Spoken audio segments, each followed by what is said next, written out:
Okay, we're a little late here, but it's 5:22 p.m., 11/2/2024. I sent out notifications about 20 minutes ago.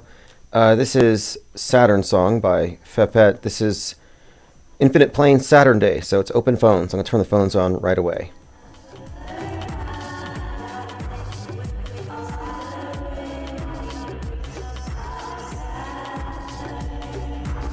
Okay, phones are officially open. 505 510 4226. I was running a little late because I was premiering the video from the Halloween Trump rally, which I attended and had to walk to because the Uber driver couldn't get close enough and there was traffic. They basically shut down the south side of the city for that event, and the camera person did a great job, as you can see if you watch the video. Better audio, very great cinematography compared to my live streaming of it. And I was live streaming it mainly for your benefit, but I was relying on this third party to provide quality coverage. And he is going to be involved in all of our future documentaries and conferences. So I'm going to go ahead and read some of the responses. And I got some responses to the preliminary videos, but I think that after watching the entire thing, maybe their opinions might change. Some think that, that maybe it was possible to have set up a booth. And I'm like, I'm not doing a survey. I'm not a political scientist here trying to ask them why they became Republicans. Like, that's not what I'm doing. And trying to talk to somebody in the way to a political rally like this with the attempt to change their mind is kind of like going to a religion, a church, and trying to change somebody's religion or turn them into an atheist on their way in. Like, it's not going to happen. We're dealing with a Truman Show-like situation. And the people who are following the scripts and the bigger meta script who are in that box aren't reachable by information that's not acknowledged in their worldview. And worldview warfare is consistently, perpetually being waged on everyone. And we're just looking at the mind war casualties. We're looking at actually the success of the mind war itself. We're looking at examples of it. And my intention was not to change anyone's mind or to even spread memes or make this podcast popular among MAGAs. I was communicating above their heads at those who are on the correct side of the screen already. Those essentially of us who have adopted a very, not cynical, but skeptical view of media because of their use of psychological operations and hoaxes. And I thought the opportunity here was perfect to confront people who are completely in one specific side of the box and give them a fact, tell them a fact, just a simple fact, that Trump wasn't really shot. And most of them didn't want to talk. There was no attempt to engage in debate. Like, I had considered bringing flyers.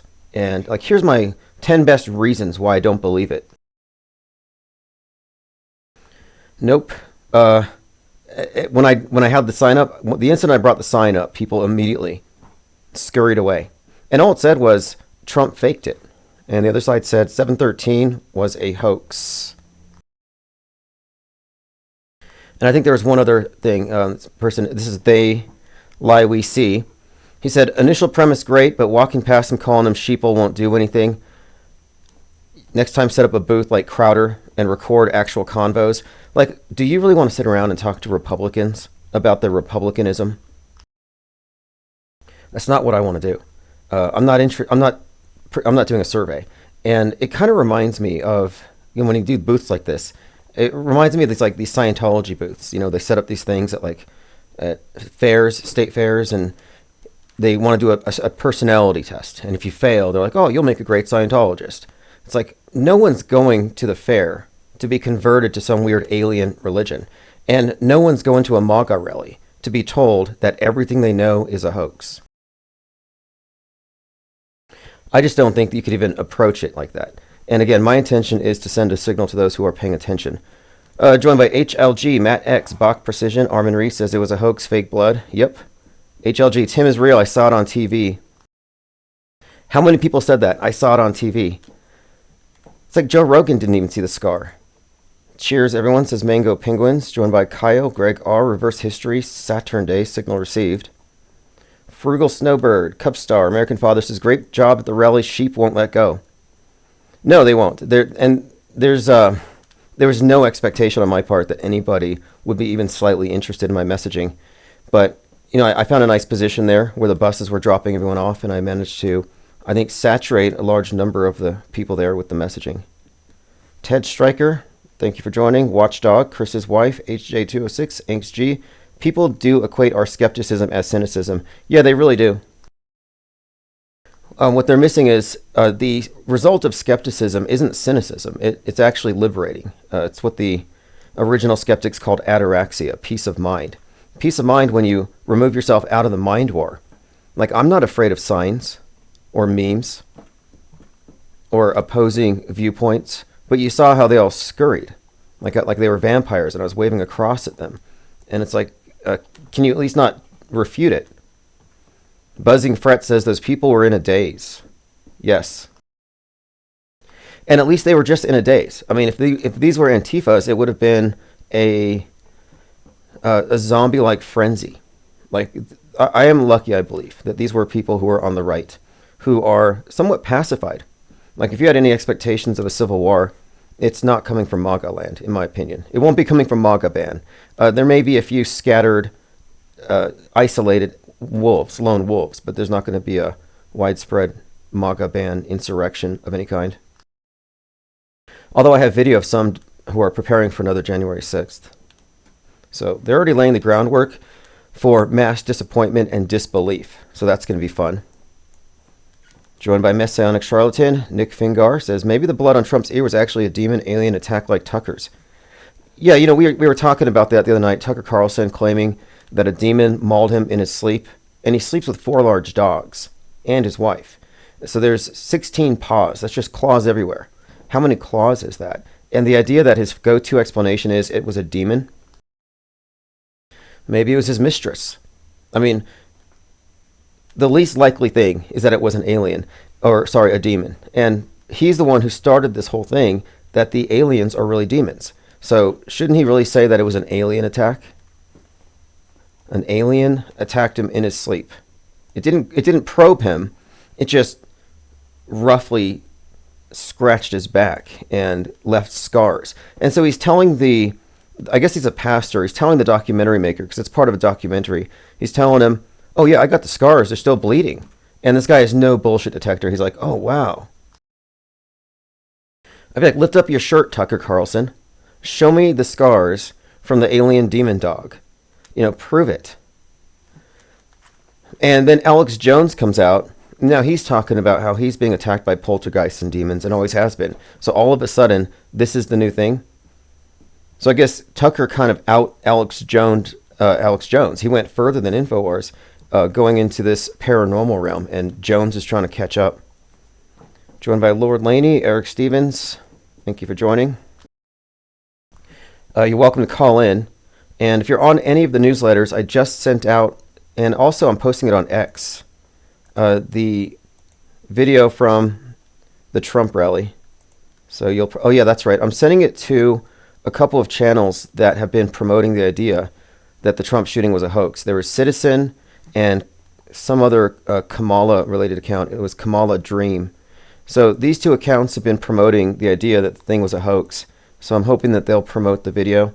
And you're welcome to promote it if you want to share it, retweet it, re-upload it, doesn't matter.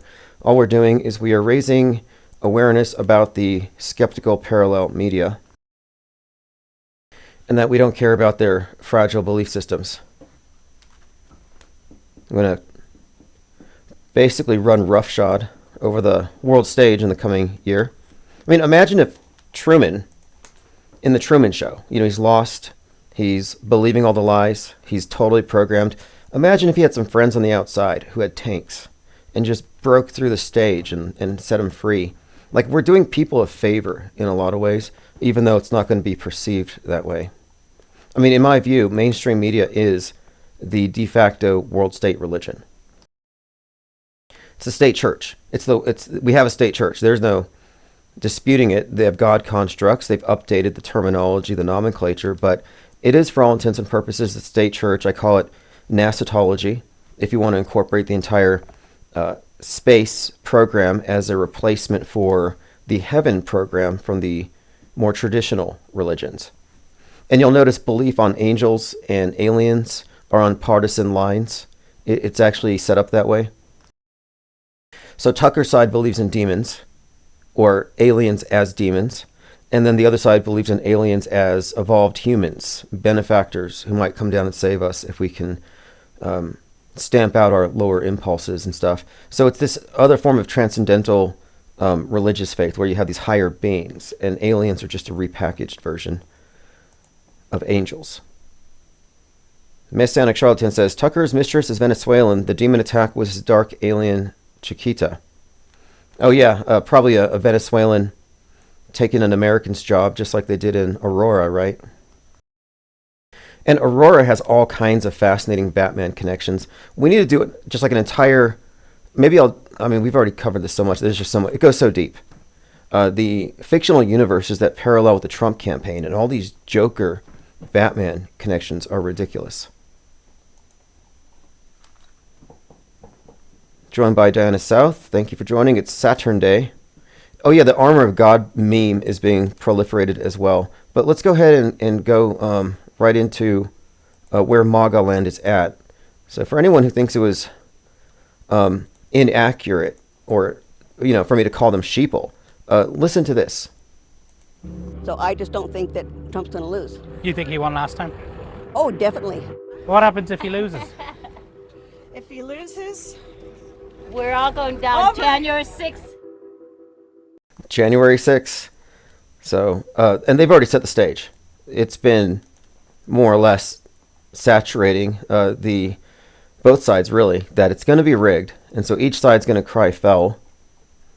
So we just had Halloween. I was not in costume at the event. I didn't want to mix messages. Someone suggested I should have worn a bandage on my ear. And yeah, I think that would have been appropriate.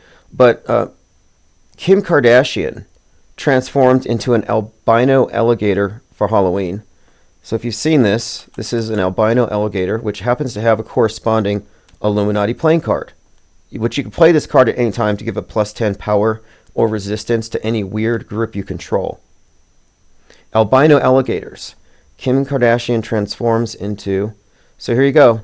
Now, the connection here is from Star Trek. The Kardashians are a fictional extraterrestrial species that are basically reptilian, alligator-looking beings.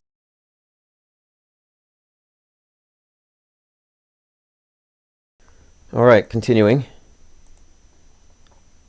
Just scrolling through my Twitter. This is what Alex Jones is saying about being attacked. It says here, he has an inside scoop on Tucker Carlson being physically attacked by a demon. Or these stories. And I'm going to do it tomorrow on the Friday show.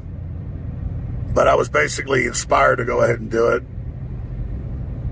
by Tucker Carlson today. So he was inspired by Tucker Carlson's admission about the demon attack, and he is telling us a story that he's never told before. He's never told anybody this before. And I hear this, it's like, okay, so you're basically making it up on the spot. Let me go ahead and bring it up to speed. We'll listen to it for a few seconds. So, a few years ago I knew about this when it first happened. I'm not going to get into the details and sources of that. I'm not going to get into the details. I mean, we know he's bullshitting. But here's the headline. Tucker Carlson describes being mauled by a demon mid-sleep. It left claw marks on my sides. Who was behind it? And I nailed where it came from. Now, that was not me. And I'm 50 now, and I've learned to go with my spirit, my instinct, whatever you want to call it, sixth sense. Anyway, sixth senses, demons, I'm attacked by poltergeists, more to come. We'll follow that later. Elon Musk's mother has been making the news a bit, and they're very similar. But interesting character. I'm going to play a short clip, see if you can decipher it. Mark Cuban said this about strong and Mark Cuban made the comment about strong, intelligent women are never around Donald Trump. And I wanted to get your reaction to that. Well, it's certainly not us. And it's certainly not my friends, because they can put sentences together, and you know who can't.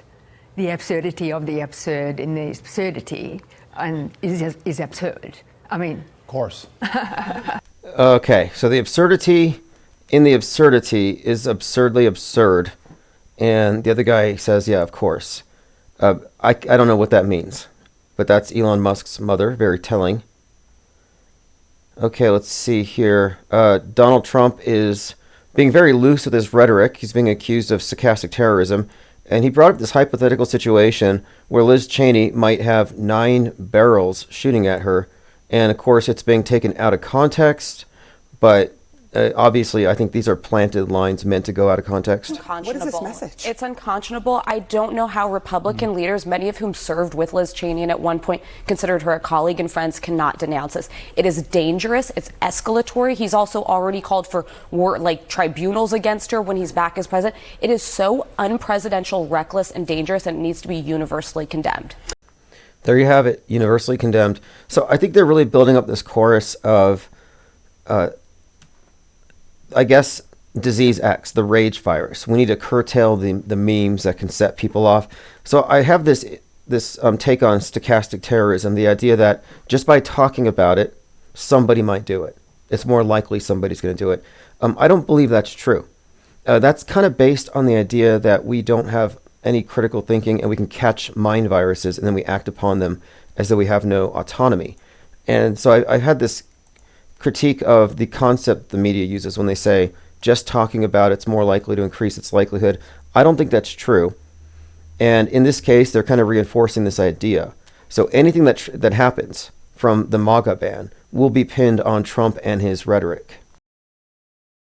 And therefore, Truth Social and social media itself. So this is all part of the build-up, this chorus.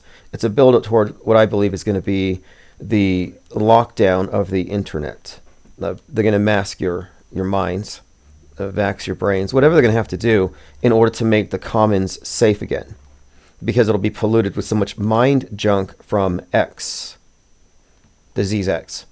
Not a coincidence, again, Musk being part of the space program and a leading supplier of space junk and, of course, the mind junk. It's all mind control. The space program is about controlling inner space, the space between your ears. It's always been nothing but worldview warfare. I mean, when you look at the composite character we call Elon Musk, a big part of his persona comes from Werner von Braun, who wrote Mars, A Technical Tale, where the Elon is the dictator on Mars, and he was a Nazi. And they were known for what? Worldview warfare and rockets. And I think that's what we're looking at. And I've been watching, like the latest SpaceX rocket where it lands on the tower. And it was very reminiscent of the 1969 Godzilla movie that I saw on Amazon, where it had a rocket landing in the same way. And they haven't improved their presentation. It's just been so repetitive. They don't take any risks. I mean, it's formulaic, is what I'm saying. They haven't changed the basic formula. Inkstry says, so in other words, Kim took off her costume. Right. Alien invasion card, asks Isabel Ann. Yeah, what do you all think about the likelihood of an alien invasion being believed? Because look who's hyping it. If Tucker's hyping it up, and they've made this connection between aliens and demons before, and there are a number of ideas, movies that have put out the idea that aliens take over internally, interdimensional virus, like in I think it's called Sputnik. Sputnik came out in 2020, and it's about an alien that arrives as a virus, and then it takes up residence in your esophagus, and then at night it crawls out, and it finds a victim, and then it shows its true form, and it looks like Kim Kardashian in the alligator costume. And it's to strike fear in the humans because it feeds off the cortisol. And that movie, again, Sputnik, came out the same month that Putin released Sputnik, the vaccine. And the movie Sputnik is from Russia as well. Same month. But the movie is rather good. But the basic premise of it is the aliens take over from within. They have a symbiotic relationship or a parasitic relationship with their host. And the governments of the world have made deals with the aliens in exchange for technology. So then the distinction between demon and alien is somewhat effaced. And I think people will more likely accept that than people from Mars. Busy56 said, I watched Not Okay. The main character is an influencer who pretends she was in Paris at a terrorist attack and became famous for it. Has some good stuff and some cringe stuff. I think I saw a trailer for Not Okay. I'll have to watch it. That sounds good. Like Wag the Dog. Isabel Ann says, human race needs to be identified as separate from the aliens. Hand over your biometrics. Need to log. Yeah. What's that movie? Blade Runner. Prove you're not a replicant. And that's kind of the idea. The Blade Runners were the ones that were hunting. I think they were hunting the replicants. All right. Joined by Jigsaw, Patricia Steer, Inks G, Orange Blue Shirt, Penguin approved. Thank you. Inks G says, isn't calling Trump Hitler Nazi also stochastic terrorism? Absolutely. The media was called out on this. They said, you've been chanting for the death of Trump. You've been simulating it. You've been joking about it. You've been basically begging for it. And then it happened. And so, absolutely, if you could make a case for stochastic terrorism, the left is doing it intentionally. But then they supply the patsy, Thomas Crooks, and people think, yeah, he was motivated by what he heard. Joined by Phantom Detectives LLC. Isabel Ann says, I watched Blink twice. Absolute concurrent programming for P. Diddy. Okay, see, that seals it for me. I mean, I have a hard time believing that P. Diddy would willingly destroy his reputation with some of the allegations if it was a hoax. Like, if he was participating in a hoax, that's one thing. But it's another thing where the allegations are just automatically just damning because they're so horrible. So I don't know where I stand on this. Like, yeah, unfortunately, it's very believable. But it's also like Epstein or QAnon all over again. It's just rumors at this point. But the prevalence of, or the presence of predictive programming, and more specifically concurrent programming, rules it out as anything more than a hoax, in my opinion. So I'm going to watch Blink twice and check it out for myself, because that would be a suggestion that we're meant to see this. It's part of the story. It's just a script. And the script writers can write sick stuff. Joined by Do You Think? And let's see here. There's something else. Oh yeah, concurrent programming. The #1 movie on Amazon, Canary Black. The bad guy looks just like Vladimir Putin, and he launches a digital nuke. Shuts down everything. Or he has the ability to basically lock down everything. Armin Reese says, polarities have to be brought to a boiling point, then the stage trauma can clear out all the emotional buildup and bring the masses to accept a new type of society. You know, that's what was the case in Megalopolis, where the Russian satellite hits New York. It's a big 9/11-like scene, and the whole thing is basically about 9/11. Megalopolis is about 9/11, in my opinion. And they even have footage from 9/11 in the movie. It contained predictive programming that Coppola took out of the script. And he postponed the movie because 9/11 happened first. And now I understand. Like, if he had produced the movie and released it before 2001, it would have been perfect. But my point here is the movie Megalopolis is about this destructive event that happens, and all mankind unites, and they replace the Pledge of Allegiance to the flag of the United States to pledge allegiance to humanity. And it's got this big one world-ism attached to it, but it only happened because of the disaster, because they never let a good crisis go to waste. Do you think says, anybody think North Korea is really a crisis actor island? I don't know about that. I mean, their rockets are fake, obviously. The missiles he waves around, they use the same type of cinematography that NASA uses. I mean, look at Jeff Bezos' rockets, and then look at North Korea and their missiles, and it's like the same graphics, and it's all fake. It's almost like they took the spent rockets from Bezos and it's just painted it all of drab. And they've been called out on their fake missiles. Some of them are bendy. They've been called out on rocket launches being lied about because the stars in the background disprove the date. So everything about North Korea is fake, as in integrated into the world of fakery. There are no outliers. Outside of the IPS raft, there really are no outliers, if you think about it. Unless you want to consider the programmers to be outliers, but I don't. Because the programmers are easily 95 to 99% programmed. I really doubt that any of them are just fully unplugged from the matrix. Oh, here's how it all works. Because very few people would partake who would want to be a part of it. I think that they have to incrementally let people in. And, we're not supposed to exist. We escape through a crack, a glitch. Updates on lawsuit.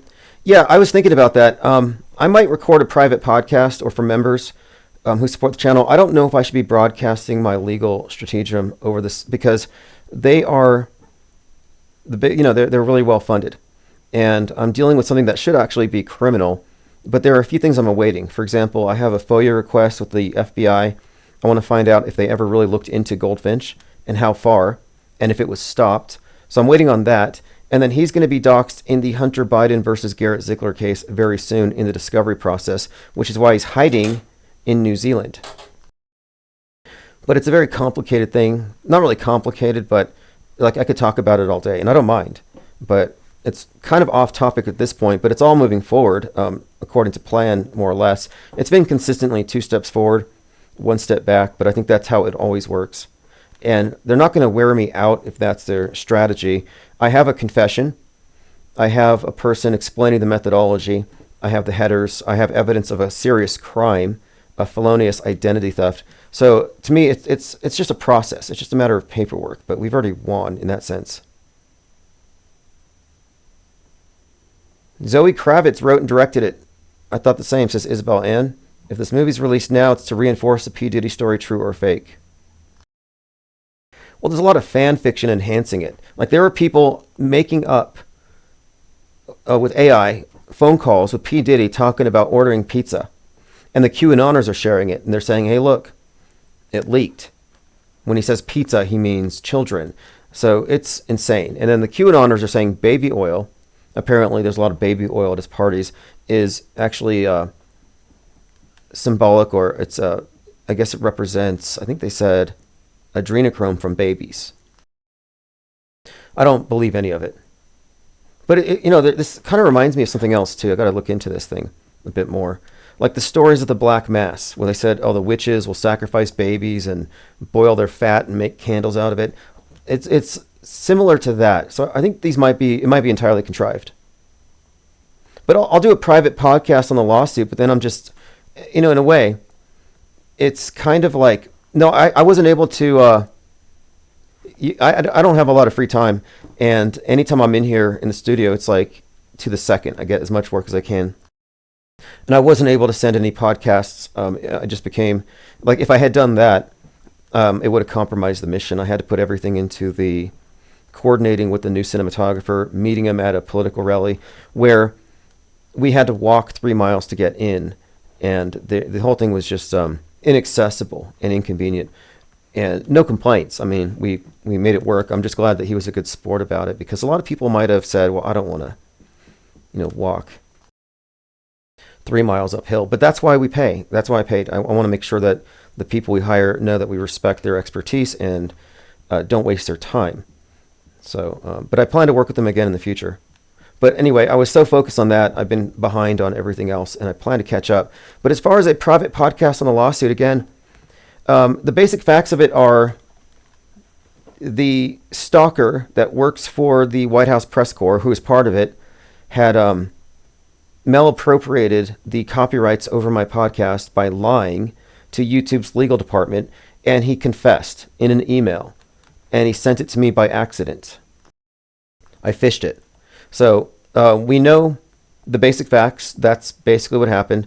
I sued YouTube. I sued Google. There's been 7 lawsuits between, I've been suing in civil court and then moving venues. I've been learning. But basically, YouTube, Google, from the beginning of this year, wanted a motion to dismiss because if you read the fine print, you have to be, if you're suing YouTube, you have to be suing them in Santa Clara County.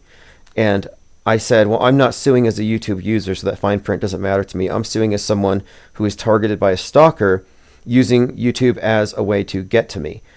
And so the judge heard my argument, and they kind of pushed back against it. I refuted that motion to dismiss, but they still kind of have standing. So I'm looking at this as, the judge is letting me at least move forward with it at that point. But they still kept trying to dismiss it, saying that I can't prove they did it. And the fact of it is, I can. I have the email address from the YouTube employee at their legal department, specifically, who was in communication with defendant Marcus Goldfinch. And there were a number of maneuvers necessary even to get it this far, including finding Goldfinch at the business address for Garrett Ziegler's company, Marco Polo, where he is a partner. But like I said, it would be a separate podcast, but I don't think it would be wise to telegraph what I'm going to do with it. So I'll answer questions. If you have any questions, specifics, yes. Will I give a total breakdown of it? No. I don't think it'd be smart. But just let me know what your questions are specifically. Like, it's not like it is on TV, where the merits and the facts matter. It's all about the process, and this individual has been difficult to serve because he's so close to Trump. He's got a lot of money. I know his background. I know his father's middle name. Like, I know everything about him and his family. I can answer questions about that, his brother, his relationship with Pat Robertson. It's very extensive. It's a huge can of worms. It's a bombshell story when it gets out, but I'll be releasing it as it happens. But the next major thing I guess we're waiting for is the results of the FOIA request with the FBI and the inevitable doxing of Goldfinch, and what happens when it's revealed that one of the top QAnon influencers has been in the White House since 2017 with the press corps. So I just don't want to bore anybody, but I guess I'll do a podcast on it. Screw it. What are they going to do at this point? I'm so transparent about it and have been. So I will record a podcast A to Z. Also because I have a documentary I want to do about the doxing of Q. And this would be a great way to start that. So I appreciate the interest in that. And I do have this individual who worked on this video with me who's going to record all these documentaries. So the audio you heard, that's the audio that you'll hear on our future productions. Not to get sidetracked, but Goldfinch is doomed, and he knows it, and he's hiding in New Zealand. But it's kind of like, Christmas. The gifts are there; they'll be there when the time comes. No need to peek. We'll just as it happens. We'll just take it day by day, because it's going to be a disaster for a lot of people, in my opinion. It's a huge disaster. And what's such a explosive factor here is that you have certain celebrities in the right-wing conspiracy realm and some influencers in the MMA, big names in podcasting, who all knew the identity of Q. And they knew it from the beginning. And so how many of them misled their listeners? Well, all of them. All of them. So YouTube is not off the hook. And not only are they not off the hook, but Goldfinch, the only reason I went after him, because I had multiple different, various, hold on one second here. A couple other questions. Yeah, this is the thing. I don't want to get too specific here. I'm going to save it for the podcast. I really am. Because it would take me another 20 minutes to explain it, what's happening right now. Because the thing is, YouTube, Google, and the John Doe are the same defendant, in my opinion. And that's how I've treated it so far. But now I'm going to have to separate John Doe from Google YouTube, and John Doe works for him. You see the problem there? So then I'm thinking about it, and I have made a couple of motions. And that's what I don't want to talk about yet. I don't want to talk about the motions. But we'll continue with this conversation. Mango says, I saw your Halloween video. It's 888 bytes. Is that the new one? Yeah, I think a private podcast, because there's a lot to it, and a lot of people might just want to hear it all at once. And, so it's an ongoing story. But it's about to get a lot more interesting. And there's an element here of betrayal. And there should be a lot of outrage and shock when people find out that the whole JFK Jr. thing was part of a psyop, and that the Q movement was just a way for the GOP to dog whistle Trutherville successfully. And to tarnish them. I mean, if you ask me, it was a huge, I think the QAnon movement is a huge smear campaign. And speaking of which, in 3 days, it's the election, 11/5. 11/5 is when Gotham gets flooded because of the Riddler's army. So it's Q's army. And QAnon, where the Anon thing, the Guy Fawkes mask, and 11/5, of course, is the 5th of November, Guy Fawkes Day. So there you have kind of an overlap with the fictional universe of V for Vendetta, which predicted 2020, Alan Moore, Metascriptor, and the Batman universe, and, of course, Penguin. Ted Stryker says, who would have thought little IPS... Oh, yeah. Yeah, the MG was very... before he was George News, I figured out who he was before he was George News. I'd say he was very overconfident, and he leaked too much information that had he not leaked it, I wouldn't have figured out who he was. But then he got sloppy. So this is part of what's going to probably go into the documentaries. You know, how did you get the guy's confession? And he was on a separate live stream, and a lot of people were just asking him questions. And someone said, how did you get IPS off YouTube?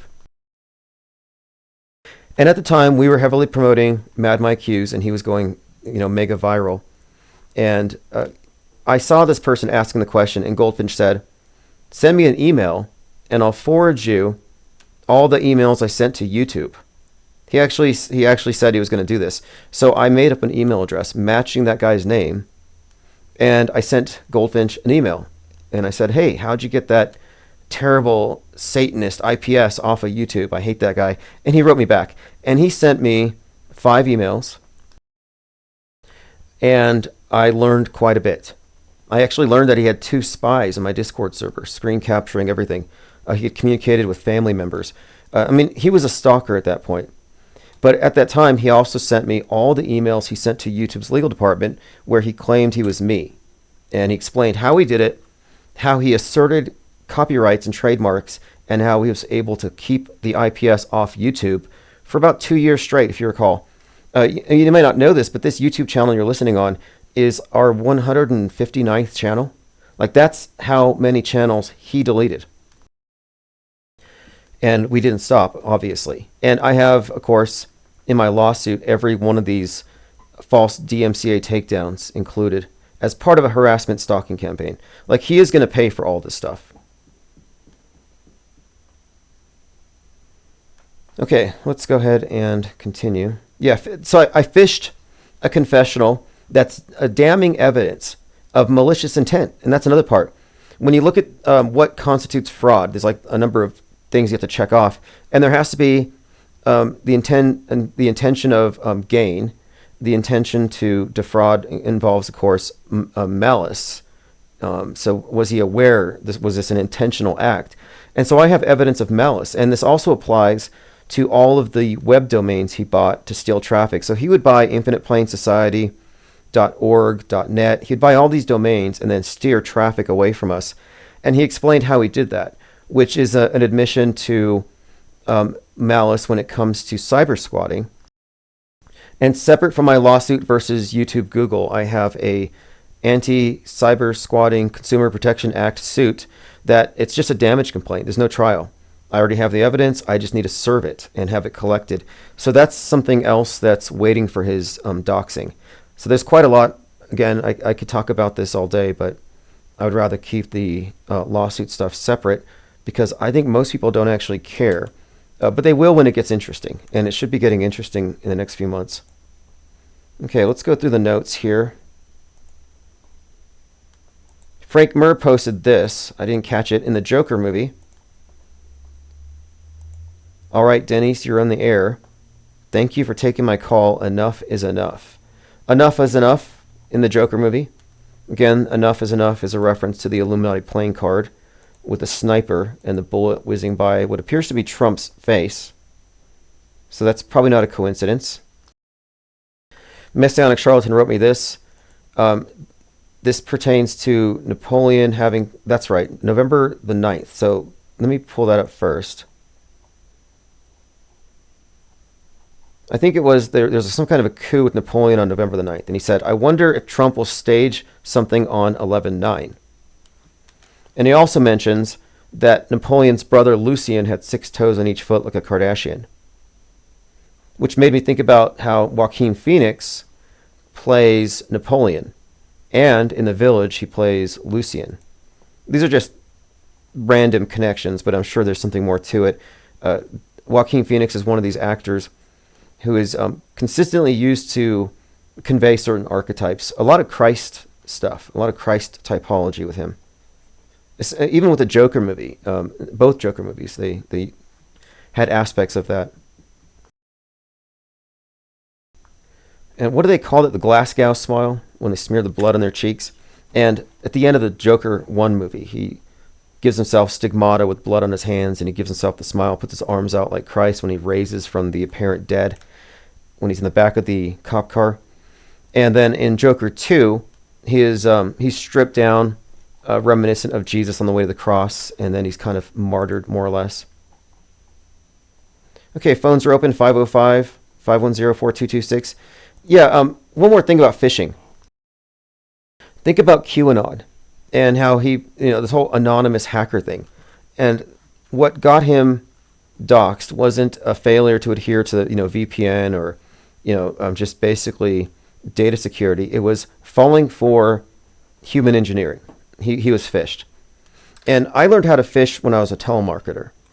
I learned how to fish.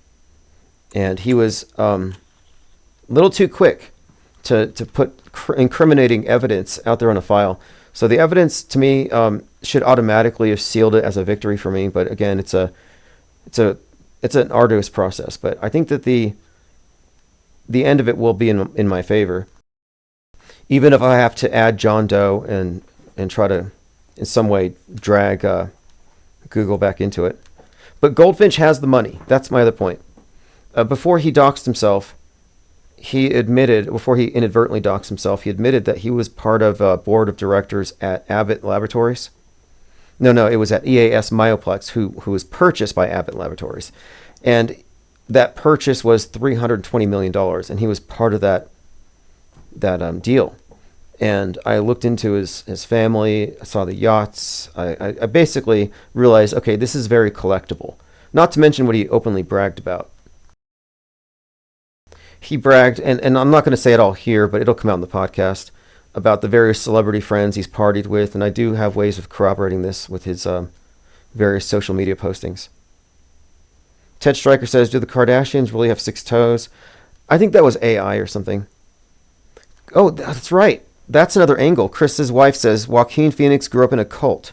Rose McGowan grew up in the same cult and wrote about it in her book. So that's really interesting. That brings up some fascinating connections. So Joaquin Phoenix was in The Village, which is like kind of a culty-like movie. And I heard about it then. But I think it was called The Children of God. And Rose McGowan was part of it. And Rose McGowan was later... I know she was with Marilyn Manson for a while. I don't know if they were married. And didn't she start the Me Too? And so Rose McGowan was Jackie Kennedy in the video called Coma White by Marilyn Manson, where he's JFK and he gets assassinated. So they were connected there. I've looked into this thing because Manson, of course, was the impetus for Evan Rachel Wood to start that Me Too-esque movement as well. Algorithm says, I don't get why Goldfinch went after IPS in the first place. Somebody set him to stalk me. I mean, he told me actually before he was doxxed that he works for the government. He sent me some emails from this bit encrypted email address, and I kind of intimated from this that he works for the Department of Defense or something. And he is in the White House. And he is a known quantity. He's a real person. He stays at Bedminster, Trump Tower Vegas, Trump Tower New York, Mar-a-Lago. He had email exchanges that he kind of shared screen caps of with Ivanka Trump, the FBI field office in D.C. And I've vetted all this stuff. He's friends with Joe Rogan. Like, what does that tell you? Joe Rogan knew the guy behind this massive psyop designed to make all conservatives look crazy. But he was hired for a job that he was good at, apparently. And look, this is something else that lends credence to this. He's the one who hacked Hunter Biden's laptop and set up a website to basically defame the guy, to attack him. And that's what he did to me. Goldfinch was set up with a task, I believe, of driving me off the internet. That's what he told me what he was going to do. And he had hired people. I had an art event here. He hired people to drive down and meet me, to become friends. He paid people. And one of them actually got some sensitive information. And this information was all shared between a circle of people. So this was a job that he was hired to do, and he wasn't meant to be doxxed. I wasn't supposed to find out who he was. There were death threats at one point. He was an insider to everything going on with the whole flat Earth community. The guy is connected to intelligence agencies. And at one point, I was impersonating him on a Twitter account, and I engaged in a conversation with Eric Dubé because they know each other on a first-name basis. And I thought, that's weird. But it's a strange rabbit trail when you look at all these individuals, how they're connected, the feds, the peds. It's crazy. Nicotrama says, if he works for the government and his mission was to take you down, then he'll be protected. You see, that would likely be the case. But I think what's going to happen is the discovery in the Hunter Biden versus Garrett Ziegler will reveal him to have been the hacker that hacked Hunter. And everything that Hunter Biden is suing him for is exactly what I'm suing him for. Stalking and hacking. Defamation. Is he protected? As long as he's anonymous. As long as he's hiding. And he even said on one of his fundraiser pages that he was going to show his face when the coast is clear, when Biden's DOJ is no longer in power. But unfortunately for him, Biden appointed the judge to adjudicate this case between Hunter and Garrett Ziegler and Goldfinch. And Goldfinch is a John Doe right now. And that judge, obviously hired by Biden, has not been nice to them. They've paid $300,000 in legal fees so far. And then on top of it, they had put in a motion to dismiss, and the judge said not only was it frivolous, but that they should have to pay the legal fees for refuting it. So they were just hit with another $18,000. So they're hemorrhaging. But Marcus Goldfinch paid $300,000 in defense so far. And again, this is a explosive case when it's revealed that top QAnon influencer George News in the White House press corps, has a key to the White House, is in fact one of the main Q posters from 8chan. I mean, I have evidence of this. He owned 8chan's website for a time. But is he protected? You see, he might be, but I don't think he's protected from the mob. And my objective is to unleash a leftist mob against him.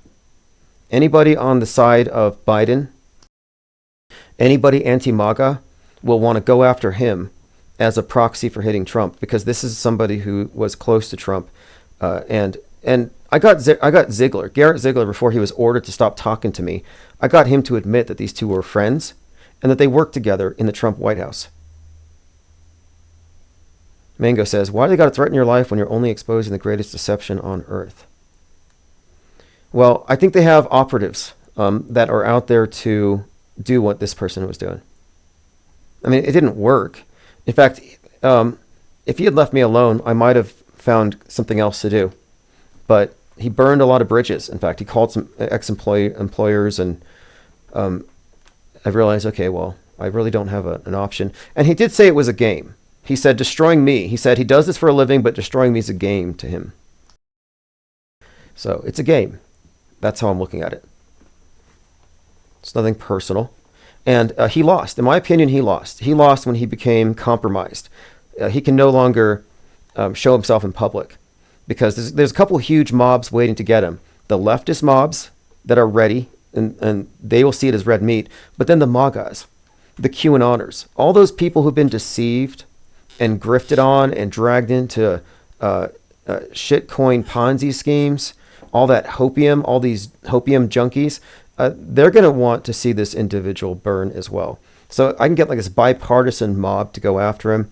He'll never be able to show his face again. And then the fact is, his role in the Q movement, when it's fully unpacked, will cause a lot of people to look closely at this person, because people are still asking occasionally, who's Q? And, you know, Alex Jones used to freely admit that he knew this guy. Now he pretends he doesn't know. And why? That's because he knew the whole time. But yes, he said it was a game, and I thought, okay, so this is like, and he told me too, he said he hasn't had to work since Abbott Laboratories bought EAS. He said he didn't have to work at all. So he's somehow purchased or bought his way in. I'm not sure how he got into this whole thing, but you look at his IMDb. He's been in Lord of the Rings, King Kong. He was a Power Ranger. If you go down the list of his IMDb, see he's been in film his entire life, and he's a stuntman. Does film stunts, and he trains FBI. He's a personal trainer. He's a Les Mills certified trainer. I think he even opened up a chain of gyms in the UAE. So, like I said, I know everything about this person. It's very collectible. The list of celebrities he's trained is pretty extensive. And I made it a point to keep records. So anytime I shut down one of his accounts, I would download it all first. Okay, let's see here. Linda Curtis says, Burning Man. Yes. Well, look, I'm not his only target. He actually had bragged in some of these emails about other people who he had somehow remotely put keyloggers in their computers. You know what a keylogger is, right? It's where every keystroke is sent to a third party. And so they wait until, okay, he opened up his email. Now look at the password. So he's a hacker. And again, he hacked Hunter Biden's laptop. That's actually a huge story. And Garrett Ziegler's only defense was, I'm not a hacker, I'm a journalist. And so he was trying to get it dismissed, saying it's free speech. Well, what I started doing is I started writing Hunter Biden's legal team and the judge. And I started sending messages to anybody responding to any of the articles about the subject. And I said, you should know that one of the unnamed parties behind Garrett Ziegler is a hacker. And he's being sued for hacking right now. Here's my case. So I made sure, and I put a lot of voicemails out there. I'm not sure if I had anything to do with this. But all of a sudden, the attempts of Garrett to have it dismissed on the grounds that he's a journalist have been set aside, and now there are criminal investigations opening up because they believe that this is actually a viable case of hacking. And so they're going to go through and they're going to find that, yes, Goldfinch is a hacker. And, you have the anonymous mask. You're a hacker. That's pretty much it. So, yeah, it's good to go. So I'm just waiting to watch him burn, and we'll have some popcorn. It'll be great fun. And he should end up in a box, in a cage. I talked to the FTC about the specifics on it, and they said this does qualify as a fourth-degree felony identity theft. Stealing somebody's voice. He actually wrote YouTube's, I have the email. He said, this is me speaking, this is my voice. Mango says, will he be extradited? See, I'm not sure how it's going to work out. Not quite clear. We'll find out. But it's not something I'm going to let go of. I mean, I'm going to do this for at least 30 more years. Like, what are the chances he gets away with it? And what's more, in 2023, because some people are saying, well, what about statute of limitations?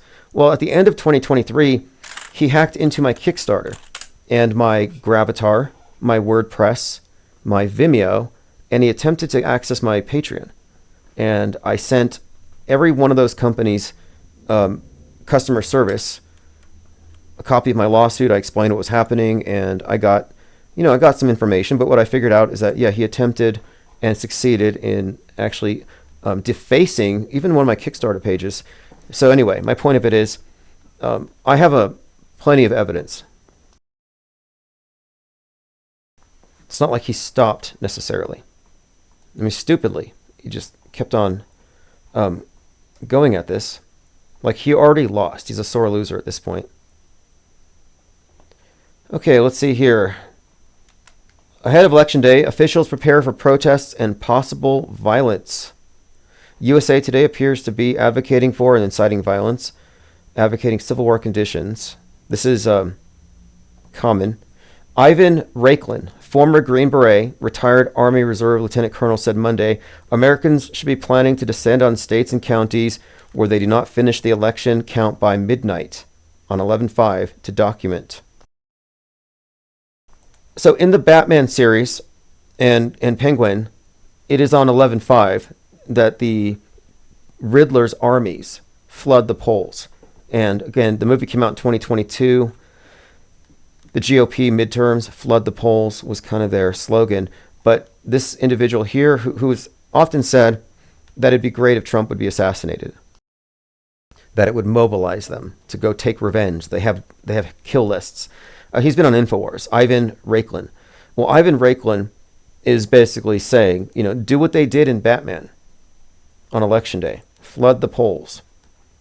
So that should be interesting. Interesting to see what happens. Nick Fuentes, not buying Tucker Carlson's claim that he was attacked by demons. Where are the pictures? See, auto-hoaxing is kind of getting out there, isn't it? Here are the pictures.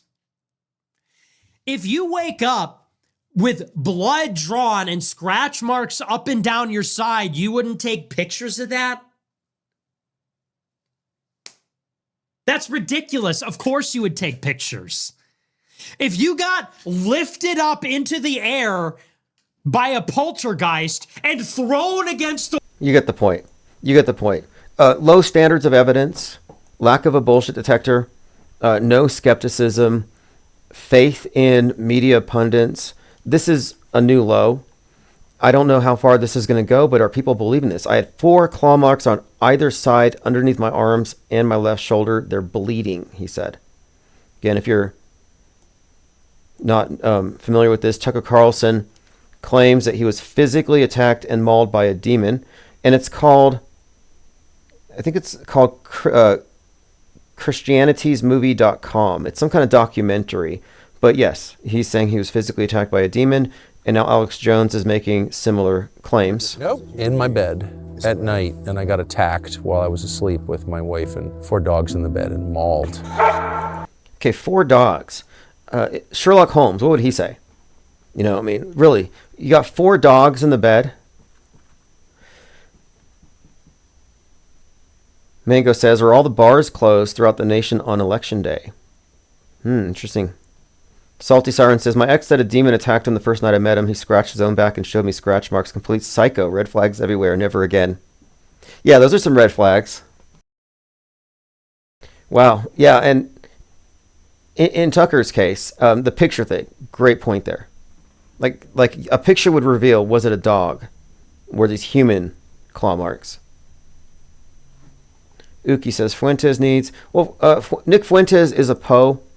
If people didn't think he was serious, he would have his own Netflix comedy. I don't think he's funny, but technically he's funny. I don't care for his genre of humor, but he's basically a comedian pretending to be this extreme right-winger. And every election cycle, he did this in 2020, he turns on Trump for not being extreme enough, and then he basically slams Trump. So he's kind of like, I think, a Democrat plant.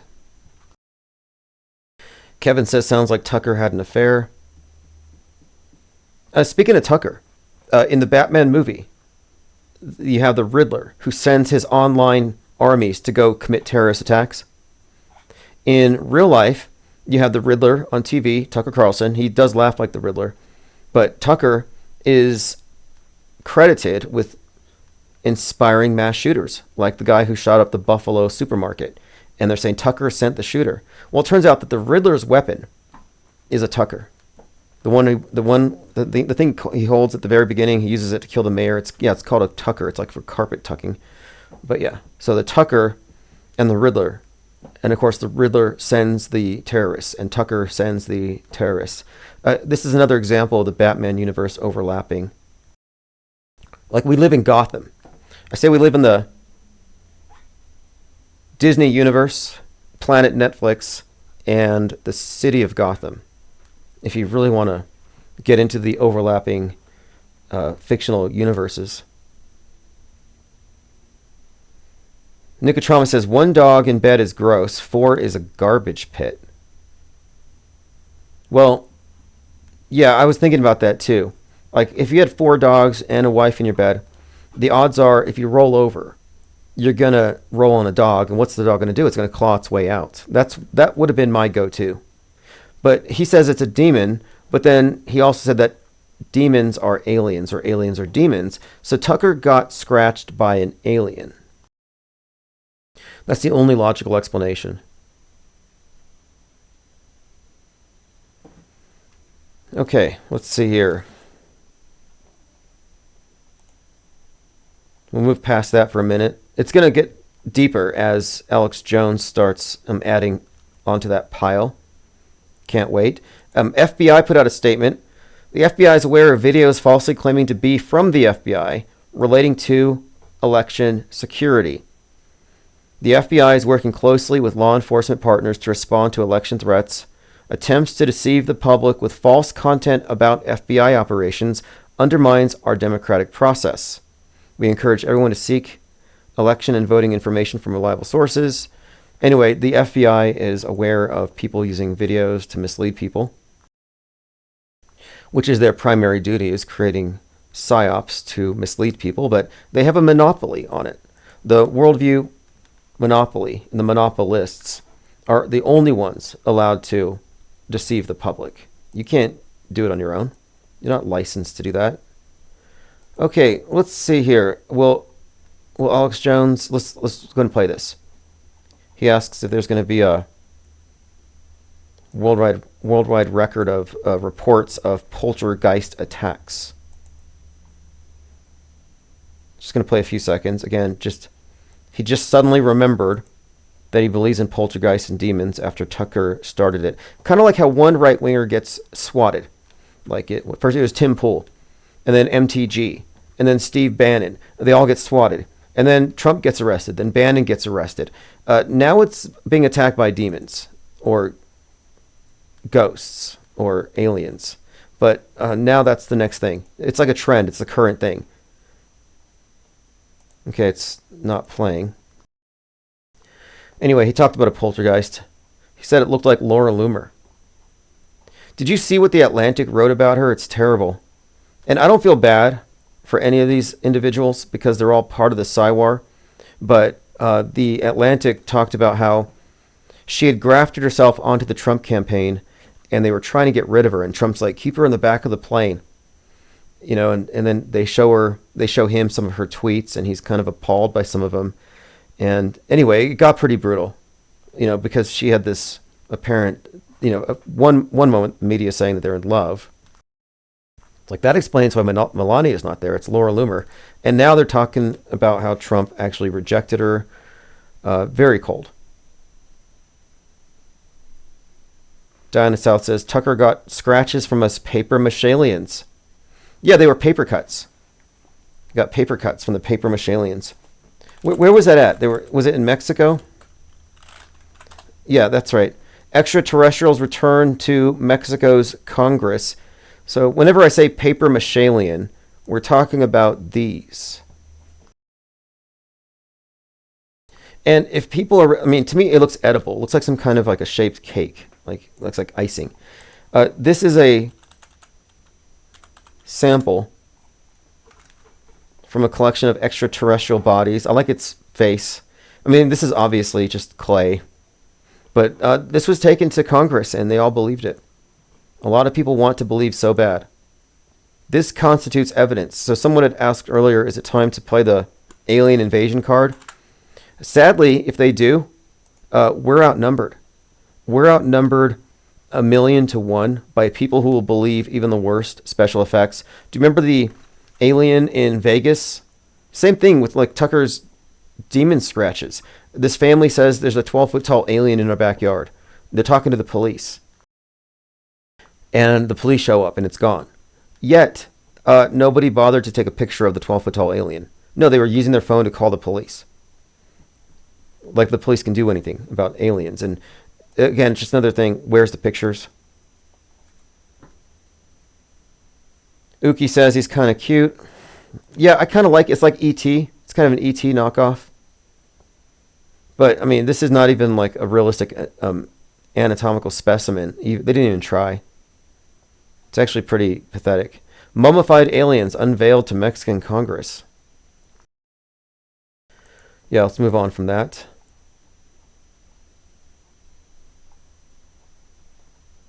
All right, let's see. This is unintentionally accurate, but this is from Biff Dawn. Trump is the biggest intersection between the two of these we've ever seen, especially now that he's teamed up with Elon. Actually, this is a very valid point. And I don't know if this is meant to be ironic, but it's literally true. So this is a Venn diagram, and the intersection between real life and every sci-fi and fantasy story ever told, the intersection is where Trump is. Gotham. The Back to the Future, which is right now showing here locally because it's the 35th anniversary. Back to the Future, Biff Tannen. We have many examples of this, but this is actually a useful type of diagram. Real life and then the overlapping science fiction, fictional universe. We should start doing these for every one of these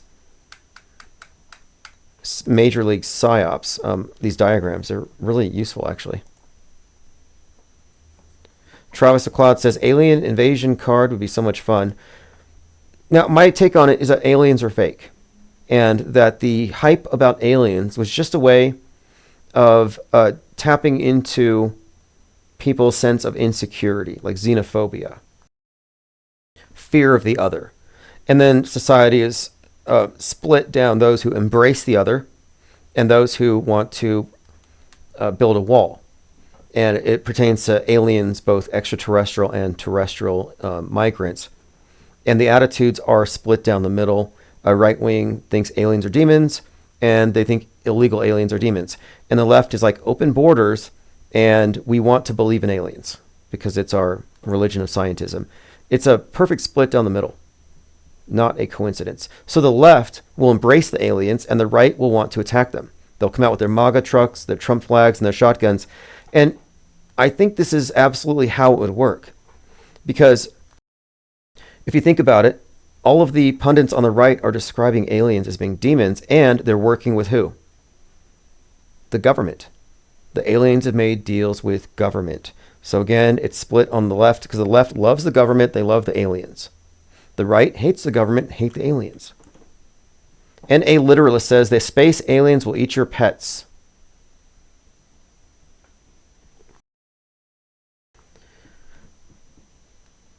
MAGA the Gathering says 777. And yeah, MAGA Witch.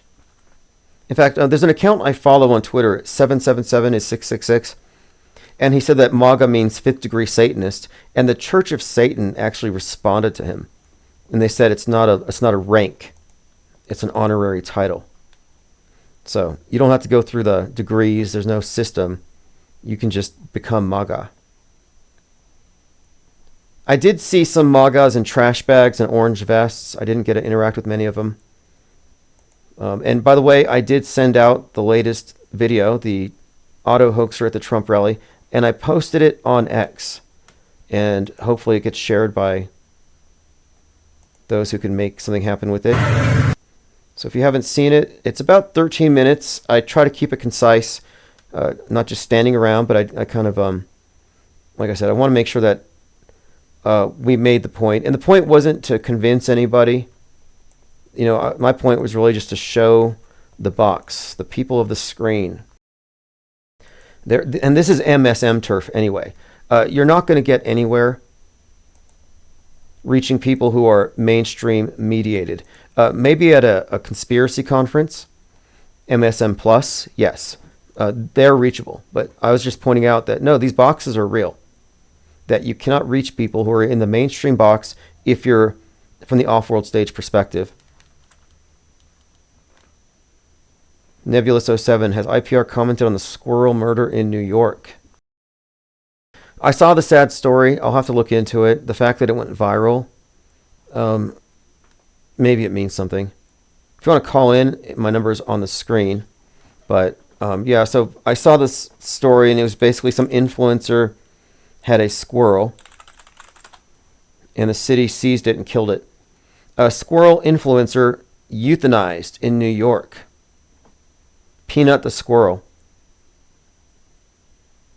Owner of influencer squirrel loses the pet and lashes out at Instagram users who snitched to the cops. Oh, okay. Okay.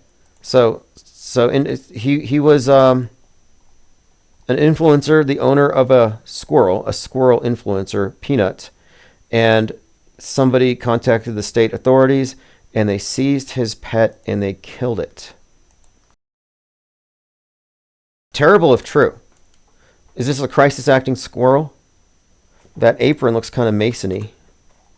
Oh no, it's a Corona blanket. It's got a Corona.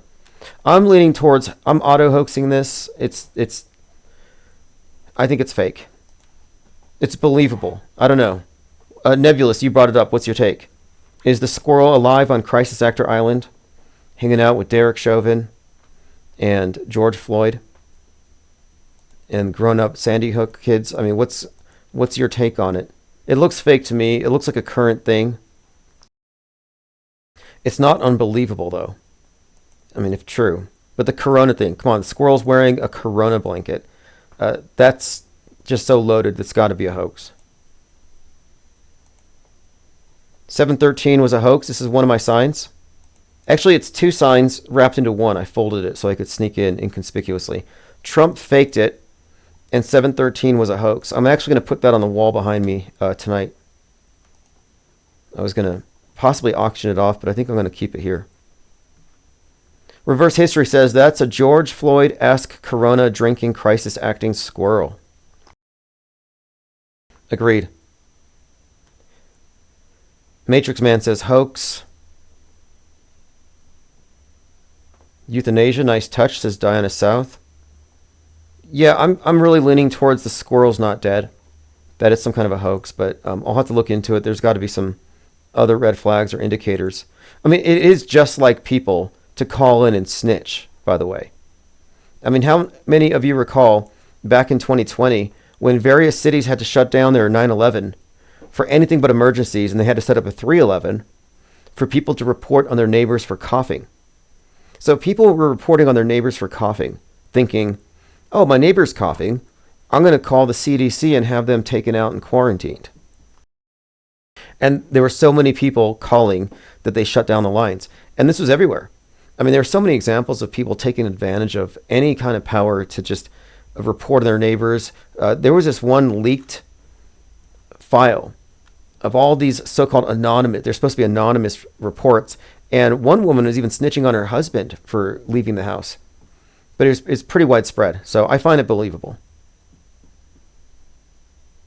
Ted Stryker says the squirrel bit someone, had rabies, and a raccoon was involved. I see. Snitches will get rewards and stitches. No, not true. What was his name? The mayor of Los Angeles in 2020. He said snitches get rewards. They were encouraging it. Oh yeah, Garcetti. Let me play this clip. We need to make sure that everybody continues to let us know where those folks are. If you've observed recurring violations of the Safer at Home order, please continue to let us know at coronavirus.lacity.org/business violation. You know the old expression about snitches? Well, in this case, snitches get rewards. We want snitches get rewards. Rewards. All right, snitches get rewards. So yeah, I'm starting to think now somebody snitched on that squirrel. Sad.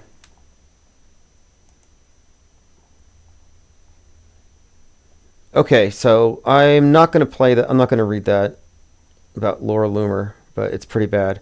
I already played this once. I'll play another clip of it. This is Elon Musk's mother. She's out there promoting. Is absurd. I mean. Of course. Is absurd. I mean. Of course. I don't know what to make of it. Now, this is kind of interesting. Oliver Stone's son is suggesting that Joe Biden doesn't exist, that he's wearing a mask. And I agree with him on most of what he's saying, but I also think that he is a believer in the secret space program, which he's not wrong, but the secret space program isn't that it's secretly more advanced than we know. The secret space program is the fact that it's fake, and in secrecy they fake space. And I'm open to the possibility of there being a great deal of development subterranean, but other than that, no, the secret space program doesn't exist in the form of like more advanced spacecraft. Be like, oh my gosh, Sean's lost it. Like now he's thinking that No, Joe Biden's that's not. no. I You know, think a we've lot more seen. people than you. But, well, you know, the thing is we've seen those masks, right? We've seen those CIA crazy masks where they put them on and it really looks like the person. I mean, it's just the most incredible mask we've ever. And I don't really lean too heavily into this stuff, but however, I've been making the point that deep fakery is not new. And it's kind of fallacious to think that it's a new thing. But no, it's actually just the latest iteration of a very ancient technology of spycraft. And he makes the same point here. Never seen so It's realistic. Hollywood. It's Mission Impossible. You know, the people have to understand one Right. thing, and I think people are waking up to this. I see it in comments, and that's where I really go to, is to like look at the comments, look in the YouTube, you know, towards the authoritarianism and during COVID or whatnot. It's like always just go to see what the responses are, and people are waking up. The masks and stuff. You don't think they put that in Mission Impossible TV series because the intelligence agencies were already using that for decades? I mean, That's the point. They've been using it for decades, and we only learned about it after it was declassified. And this is, again, Oliver Stone's son, Oliver Stone, JFK, probably Metascriptor. So I don't know how that works. You know, is he part of the club? Is he a programmer? Likely just insulated, but we'll see. Let me play a few more seconds of it. He says some interesting things about the secret space program. essentially what you're seeing in technology has been around in the what you call the secret space program level of, you know, deeper layers of our military industrial complex, the trillions of dollars that go off. So there you go. That's where he's off. When you say military industrial complex, you took the wrong turn. This is the point where you should be going into PSYOP, entertainment complex, because the mind war takes precedence over everything else. And the idea of the military industrial complex hypes up these weapons of mass destruction, things that don't exist. Weapons of mass destruction, by and large, don't exist. It's a God construct. If you duck and cover because you see a mushroom cloud on TV, you're just genuflecting to state power and one of its war gods. And I don't believe in any of their God constructs. And so, no, it's not about the military industrial complex. It's about the PSYOP entertainment complex, which uses entertainment as part of the Psy War by synchronizing it and entraining it with future news events. What we call predictive programming is just the tip of the iceberg. It's just the obvious examples that stand out, that indicate that the entire media landscape is actually synchronized at some level, the level of metascript, big stories, but that these movies are used as conduits to insert propaganda messaging as a form of marketing, repetition through marketing, to condition us to accept the future that they have already decided upon, because the people in control of government and mass media monolithically, globally, are making history via fake news. So fake news has a purpose. It's not about winning elections. It's not partisan. It's about fabricating history itself. And, you know, it all ties into that concept Orwell put in the, about those who control the present. And if you control fake news, you control the present, and then you control the past and the future. Conscious Reality CD says, Oliver Stone's son reminds me of Tom Hanks' son, agreeing that his dad is with them. This happened in 2020. That's right. Chet Hanks came out with the Illuminati tattoo on his chest. And he said, stop talking about my family. We're going to sacrifice you at the FEMA camps. And everybody thought he was serious. American Father says, availability of technology must have been here a long, long time. I mean, they're trying to tell us that Michelangelo was 22 when he carved the Pieta. Come on now. No way.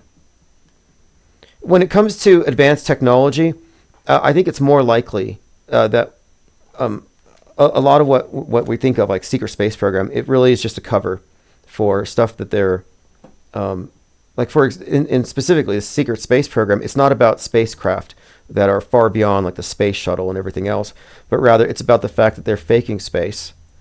And as far as like advanced technology, I don't know. I don't think so. Like, I don't know how far advanced are we really talking about. And I try not to get into the realm of attributing to the government more power than it actually has. Like, they wouldn't have to fake nukes if they could do it for real. Armin Reese says, Tim, questions about snitching. Do you know for a fact those reports about mass snitching 2020? I question because part of their plan is to convey that humans are worse than what they are.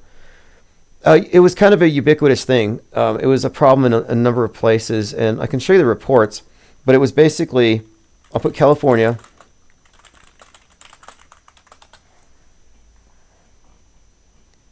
Okay, here we go. San Francisco officials tell residents not to call except in dire emergencies. The public's being discouraged. and it was largely because they were people were snitching on their neighbors, and snitching was in fact a problem. Here you go. People are calling 911 on coughing neighbors. Californians are calling 911 on coughing neighbors. 7 million residents in 7 Golden State counties are in place, and it just has the reports all containing the idea that people are hearing the neighbors coughing, and they're panicking, and they're calling to report on it. I don't have any reason to doubt it. And based on what I've seen, I mean, I was on foot for all of 2020. I was on foot, and I often saw people making angry faces at me, telling me to mask up. People driving in their cars without masks were yelling at me. So no, I don't have any illusions that people are secretly nice, and the news media has to convince us that they're not. No, they're all snitches. And there are probably snitches in your families. I mean, just, law of averages. Okay, let's get back on track. So 713 was a hoax. Nobody wanted to hear it. Many of the people appeared to be apathetic, like they were in a trance, like they were incapable or unwilling, or maybe even not confident enough to stand on their own opinions.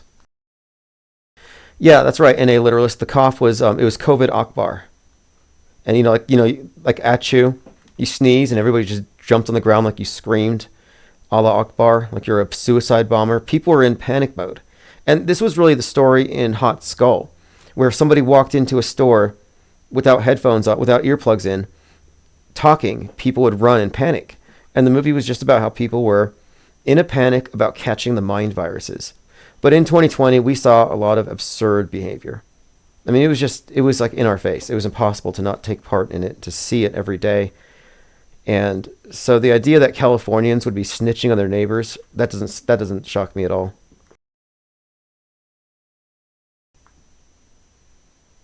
Okay, let's move on. Phones are open, 505-510-4226. We're just a few days away from the election. My sites, 11/3 is an interesting date. The One World Trade Tower opened on 11/3. The Barron Trump Time Traveling Adventures opens up. First paragraph on November the 3rd, a Tuesday, talking about a disputed election. So 11/3 has a lot of interesting connotations, and there's a ton of predictive programming for Seattle getting the nuke on 11/3, which is why on 3/11 we were watching Seattle, because we had expected something to happen on 11/3 and it didn't. So we looked at the reverse. So tomorrow could be an interesting date. It'd be appropriate to nuke Seattle and disrupt the elections tomorrow. But if they don't do that, November the 5th also comports with the V for Vendetta and the Batman fictional universes. So there's a couple of opportunities here. I think golden opportunities for Major League psyops to happen. David Peck here says, has Jurassic Liars called in lately? No, but my schedule's been somewhat erratic, and my focus has been on this MAGA rally. But we'll be catching up. I check his channel out. And as far as I'm concerned, he's been vindicated. Yeah, I'll open up Discord if someone wants to call in on Discord. 7/13 was a major vindication date. The fact that it's two... Okay, just really quick here. Jurassic Liars has been talking about this Trump event for a long time, and the two numbers that show up more than any are 84 and 6/11. Trump was shot at 6:11 p.m. 84 days later, he goes back, and they have a moment of silence at 6:11. Like, it's just too specific. It's too accurate. We're examining the metascript here. Okay, so if you are not able to call in, but you want to chat, go to the IPS voice chat. Interested in what your take is on the MAGA rally. Are these people amped up for a civil war? I don't think so. Isabel Ann says, Mars is opposing Pluto tomorrow. If nothing happens, I'll be happy. Patricia Steer says, MGT, knowing Eric Dubay makes sense. MGTV made a website where he directed my old channel name to. A website saying I'm a shill. Okay, yeah, see, he and Eric Dubay were part of the same team. In fact, in one of his emails, he bragged about putting a keylogger on, he said, Mark Sargent and Patricia Steer. So MGTV actually claims, I don't know if you know this, but he claimed to have put a keylogger on your computer. But he was set to attack me from, I don't know, who knows what would have started that. I mean, maybe he did it as a favor. Maybe I made Eric Dubay mad. Yeah, I saw Donald Trump making what appeared to be lewd gestures at the mic, but I don't know if that's just the Drudge Report bending the news a little bit. Hey, what's up, caller? Hello, Tim. Okay, let's make sure Hello, can you hear me? Yes, I can hear you loud and clear. Okay, great. This is Armin Ree. Just to clarify, what I was saying is not that people are nice overall, and they were trying to say that they weren't per se in particular in that case. But if you look at the dichotomy presented, you see that both sides agree that humans are the problem. On the right side, it's because they lack God, so they lack religion. On the left side, humans are bad because of religion. So if you liberate from conservative values, religious values, humans tend to be good.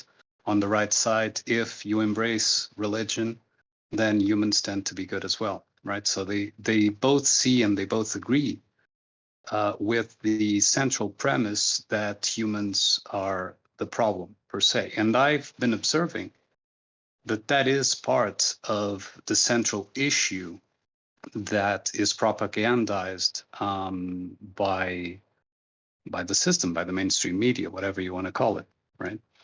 And so when I view reports that tend to make things look a bit worse than, because in my vicinity, for example, I didn't see much of a ruckus about it. I'm not saying it didn't happen, okay, because there are people that do that, and maybe it was even a large number of people, sure.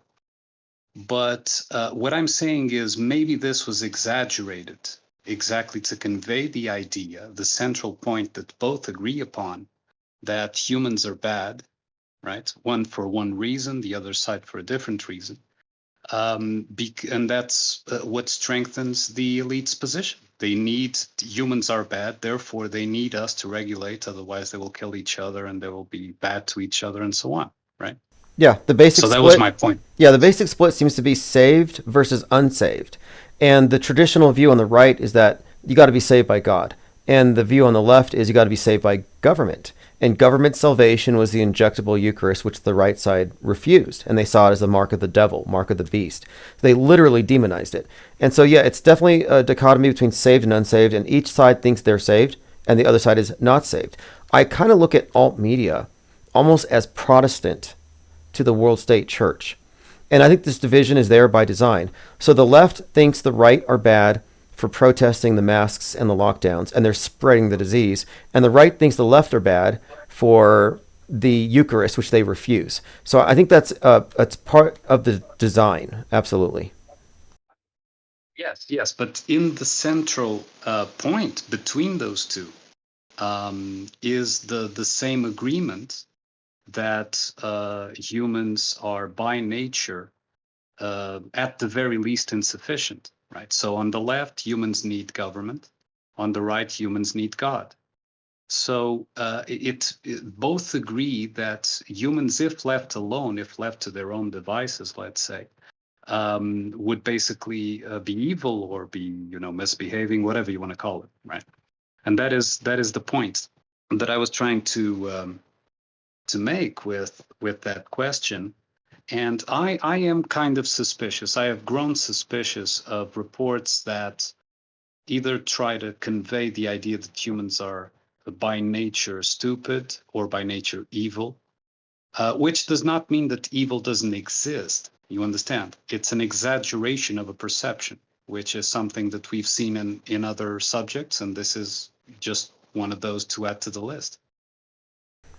Yeah, you're right about this. And the split here also seems to be like religion and science.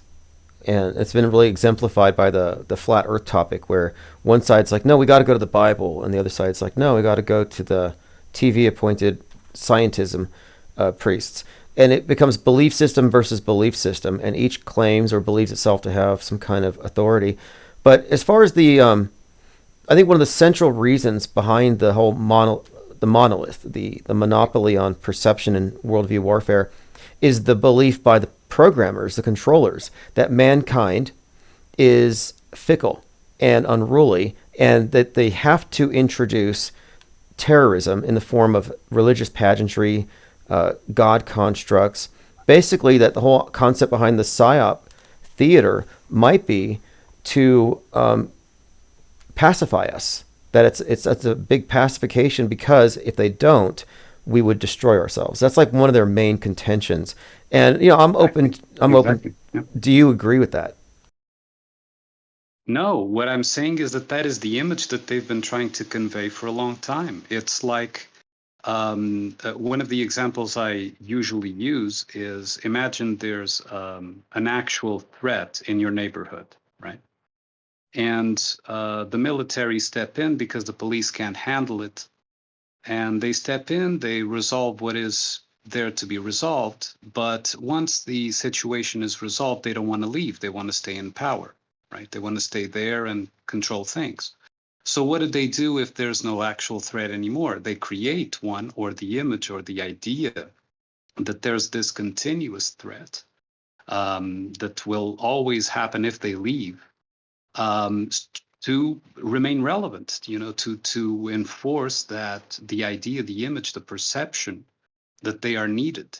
You understand? So what I'm saying is that that is part of the sell of the marketing, that humans are unruly, that if left alone, they would just kill each other, they would just create chaos, etc. So they need us. You Yes. understand? Yeah. Oh, yeah. Like And they so, say, you're yeah. you're a sinner if you're not saved, Mhm. or you're a polluter if you're not green.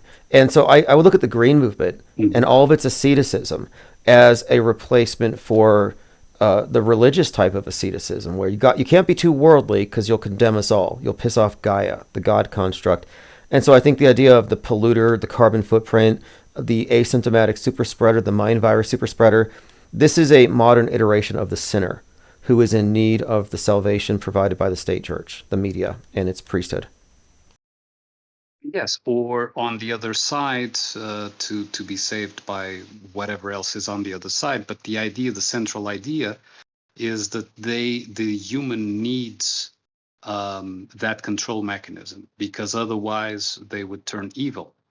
And this is what I think is part, and I was in that particular point trying to address, is that it's part of their propaganda to convey the image that humans are naturally like that. And maybe they aren't. I'm not saying it is or isn't, No, I get what you're but saying. I No, do see. it's a slander. Yeah. It's a slander. I think there's a lot of misanthropy Yeah. built into this thing where, no, from the moment you're Yeah. a baby, according to the orthodoxies on the left and the climate science, you're a tumor on the side of Gaia. You're a problem to be dealt with. You have to mitigate your carbon footprint. So, no, they've absolutely made the case for misanthropy, and that man needs to be regulated. He needs to be taxed. He needs to be controlled, or he'll destroy the whole world. And that's not a new concept. And so these different religions come out, like you might be fine, you're happy, and then a Scientologist says, no, you're full of engrams and you're spreading engrams, and we can't save the world till you've purified yourself. So there is a basic element here of misanthropy and hatred that they want to inculcate into us. And so, no, I don't actually think, like in the movie The Village, I don't think the elders had the right to hold those children, their families, captive in a false paradigm for their own good. I don't know if the benevolent dictatorship model is something I agree with. Yes, I don't agree with it either. And that's why I was making this point, that it's central to them maintaining the idea that they are needed, the concept of government, the concept of, this kind of structure, is the central point to that is humans are insufficient or are bad enough to cause problems if we do not exist, if we step down, right? And I think that what would happen if they were to step down is that the first thing that they would do would be a major psyop or even a psy war to prove by hoaxes that that humans would cause chaos, so that then they would be asked to come back in, you know? So, Provocateurs. Yeah, this is actually true. In order, right. because maybe human beings are just, I mean, maybe we're not as bad as they say, but maybe nothing happens. Yes. Like we're just lazy and not lazy, but we're complacent and happy and contented. And maybe they have to agitate. Like if you look at these various protest movements, yeah, that's typical. They have to agitate. Look what you saw at the Trump rally. Did anyone attack you or anyone? No, they just walked by and yeah, maybe one or two made a comment, but nothing really happened in that sense, right? So I do have to add though, I counter protested Occupy Wall Street and I was chased. And I have found that when I went to a climate rally and I had a sign and I kind of counter protested it, I was physically dragged out. A lot of middle fingers, a lot of angry faces, silvered ponytails. It was like a hate mob. I thought I was going to be burned at the stake. So I think there's a qualitative difference between the right and the left. And it has to do with their relationship. I think it has to do with their relationship to the collective, to the state. And the left worships the state.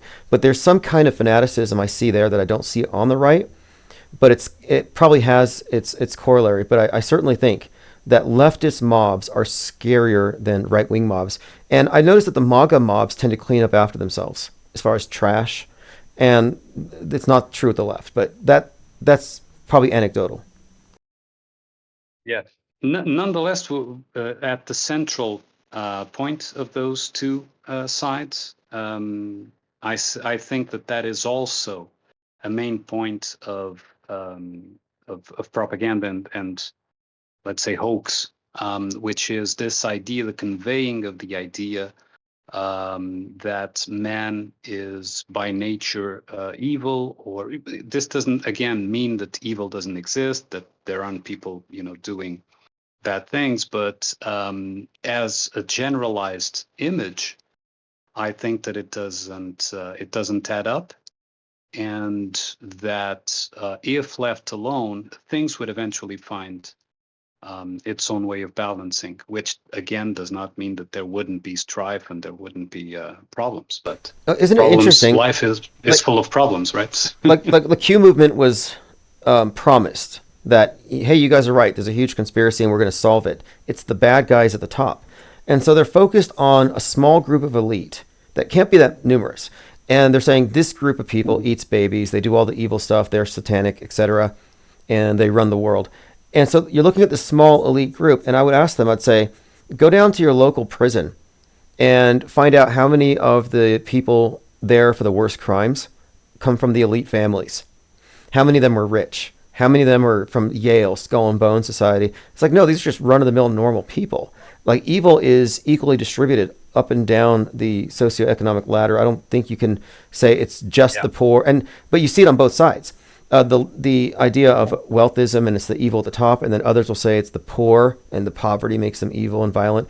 And there's a huge push on the right to spread fear that the inner cities are just like intrinsically violent and you'll get killed on the subways. And I think these are all exaggerations, and they use psyops, like you said. They do use psyops to inflate our fear of everybody else. Absolutely. Yeah, exactly. So whether it's a psyop to promote violence on the left or a psyop to promote violence on the right, the central point is violence in humans, right? So it doesn't matter if they're left or right, the idea is conveyed at the central point nonetheless, which reinforces the need for government, whether it is, again, a government for the right or a government leaning to the left, it doesn't matter, right? Because they don't care to change masks, and it really doesn't matter to them at the end of the day. But the central point that they want to convey is for us to self-hate, in the sense self-hate as humans, in the sense of we are not good enough, so we need them, right? Yeah, we see it exemplified with the Proud Boys and Antifa, same uniforms, political horseshoe right there in action. And it does serve as a justification for power because we are demonstrating to ourselves how unruly we are. And there's a whole lot of that going on as far as justifying more state power. I mean, Trump's running on this thing that we need to deport millions of problematic people, etc. And I think a lot of that stuff is mostly just hype, paranoia. And Yes. and I see this all the time. I saw this documentary on CNN one night, and it was called Night of Hate. And they were talking about how there's Nazis out there. And anybody watching it probably would have thought it was like a real-time news report. And they would think, oh, there's some kind of violence out there. But it was like some recycled piece from months earlier. And it just made me realize that if only, like, let's say if your only TV show or your only channel was CNN, and that was on in your TV all the time, you would live in a universe where you're afraid of the other side if you go outside. And if you don't go out and reality test these claims, they can put you into a very dark fictional universe.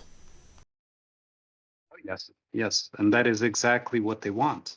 They want to create this perception based on a false memory, an introduced false memory, that states that by nature humans are evil, so they need to be regulated, be it by government, be it by religion, be it by whatever.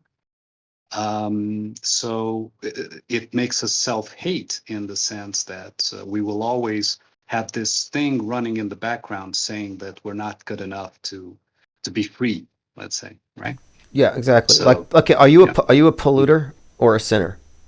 Yes, or a sinner. Yeah, yeah, exactly. I'm a polluter and a sinner, apparently. So I have a question for you. Lesser of two evils. If it turns out it's true that man is bad and needs to be regulated for his own good, do you agree that ubiquitous mind war is better than letting us do it for real? Like putting mankind into a simulation for his own safety. Do you see that? Do you see that could be possibly accepted as the lesser of two evils? Well, that question already implies a foundational virtual reality, which we don't know about. Well, What I would say to that, by simulation, though, I'm yeah. referring to the media constructed worldview. One of the nukes and the potential alien invasion, planet killer asteroids, the pandemics. The worldview we live in Right. is constructed in such a way. I understood. So, Yeah. what I'm saying is, like, could this actually be a benevolent Truman Show? And could it be better than Mad Max for real? No, I think that what happens naturally is that in whatever group one finds ourselves in, leaders always emerge naturally. You always identify who will be the leader among a group, for example, and it is through respect, it is through admiration, it is through example. And humans tend to gravitate, if we want to use that word, but tend to be more predisposed to following people they admire for one reason or another. And so naturally, I think that there would be some kind of functional hierarchy, but the difference is that it wouldn't be imposed, right? It wouldn't be like, oh, I was leader, therefore my son is leader, like in a dynastic system, or that you would have to participate in some sort of election to select your next leader or something like that. Things emerge. I think that things emerge naturally in any group. Even, for example, here in the IPS, there are people who you respect more, people you don't respect as much, and that is no not tainting anyone's image, but it's the way things work naturally. You understand? Some people stand out, and the way they convey themselves, the example that they give, makes them leaders, right? And that happens naturally. That occurs naturally, but we don't let it happen. We, in general, don't let it happen because there's this system that forces things to be directed or steered towards a certain type of hierarchy that is completely faked and completely artificial. You understand? Yeah, and we don't have very much of a basis for comparison, but the idea of like for our own good, like I don't know about that.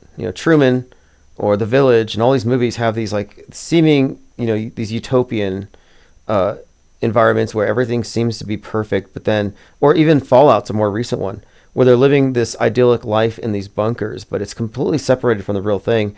And is it cruel? Is it benevolent? And so these are interesting questions, and we don't have very much to compare it to. But I will say that the powers that be have certainly established as some kind of a fundamental that they think that it is necessary to control mankind through pageantry and religion. And mainstream media or media writ large has actually supplanted and replaced the rule of religion, and they've synchronized it on a scale that I don't believe has ever been achieved before. The modern era of psyop warfare, mind warfare, the big events that we talk about all the time have synchronized billions. And that's an achievement. And let me ask you a question, Tim. In previous years, your greatest point of investigation, or let's say your greatest point of conversation, was about the existence or not of a wall, right? So be it a dome, be it an ice wall, be it whatever, right? Don't you consider that the idea that man needs to be regulated is also a wall? It's a different type of wall, but it's also a wall, right? And that is a wall that I think needs to be broken down. And we don't know what's on the other side, in the same way that you don't know what's beyond Antarctica, or whatever you want to call it.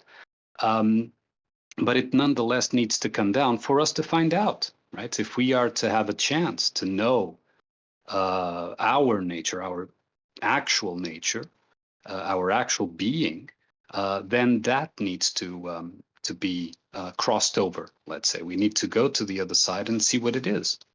We can't just take their word for it. Even if we got to the other side and found out, wow, well, we're really demons, and these guys were keeping us in check.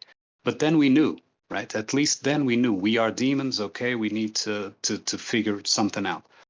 But until then, we're just running on beliefs that someone else inculcated, that someone else put there. You understand?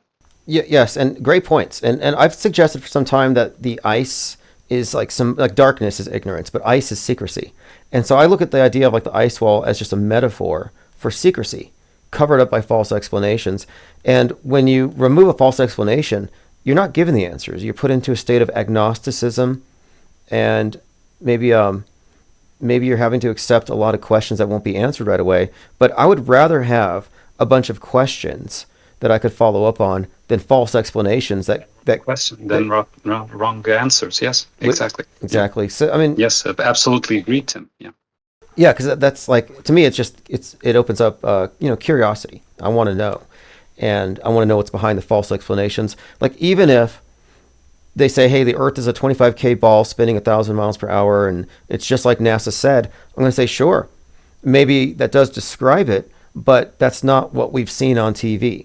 That's not what the space agencies show us. They've been showing us a facade this entire time. So I still want to know what's behind it. So it's never really been about, like you said about the Antarctic expedition. Go there, and even if it's proven 100%, no doubts that it's a ball. Let's imagine that would be the outcome. Okay, all the observations, all the tests, whatever that they would do there would prove 100% that the globe Earth model is correct. I would want to know. I would want to see that. I would want to get that confirmation. And of course, it would still wouldn't imply that NASA footage is actual footage, right? It doesn't imply that. It only implies that the model was proven, and that's it. But I want to know, right? I want to know what's on the other side of that question. To me, and in the same way, isn't that almost more important? Yeah. Knowing that shape aside, the bigger question hasn't even been addressed yet by the flat versus globe debates. The bigger question is the mediation itself. So the sooner we reach a conclusion, the sooner we can confront the real question.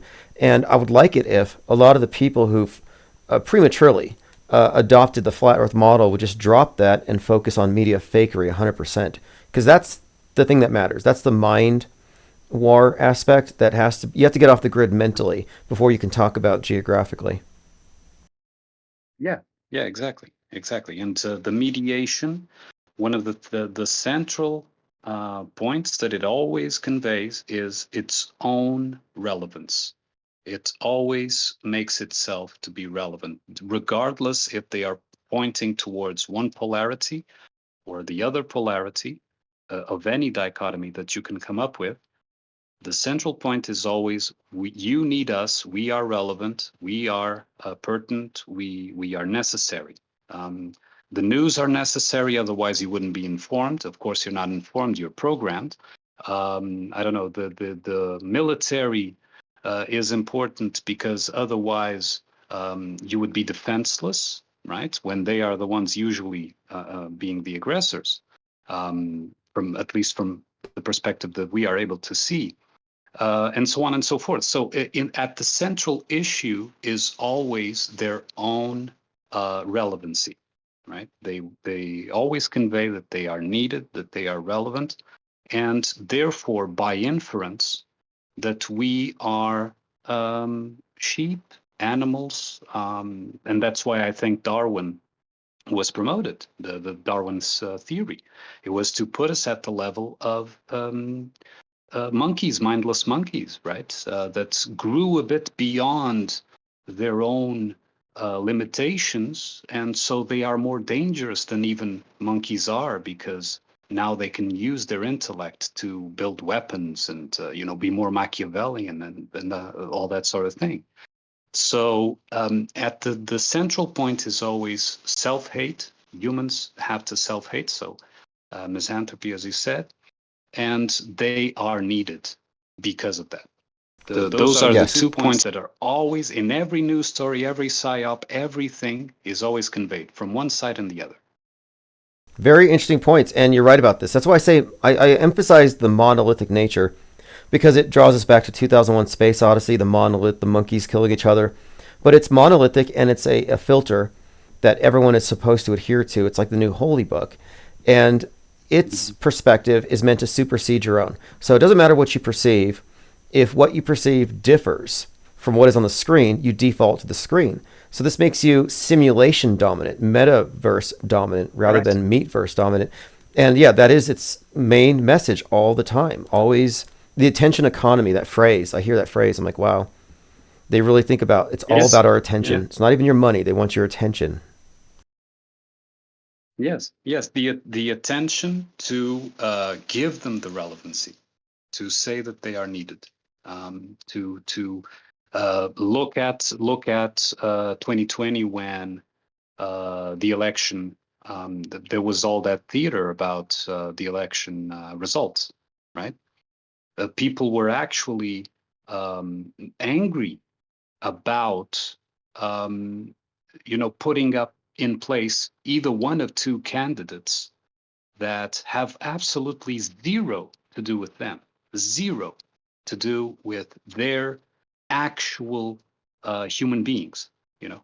They have nothing to do with whatever campaign political points. Of course, they're all bullshit anyway, but whatever points either of the candidates, like now, bring up, they are not actually relevant to us as humans. You understand? They seem to be, because we live in this virtual perception based reality. Like I've stated in my presentation, they seem to be because we come from that perspective. But if we take a step back and we look at our actual humanity, it has zero to do with us. Zero. Yeah, fascinating points. It's an alternate reality game, and they are living simulation dominant. So they feel literally threatened by whatever they see on the screen. They feel like, oh, these immigrants are going to eat my cats, and the other side thinks they're bowl cut shooters are going to shoot up our schools. And they're both in agreement that they need to panic about the other side, and that their very survival depends on their person, their team winning, and then reforming the other side in some way. And yeah, it's all about insecurity and panic, and they've really tapped into that deep. And I watched the rally.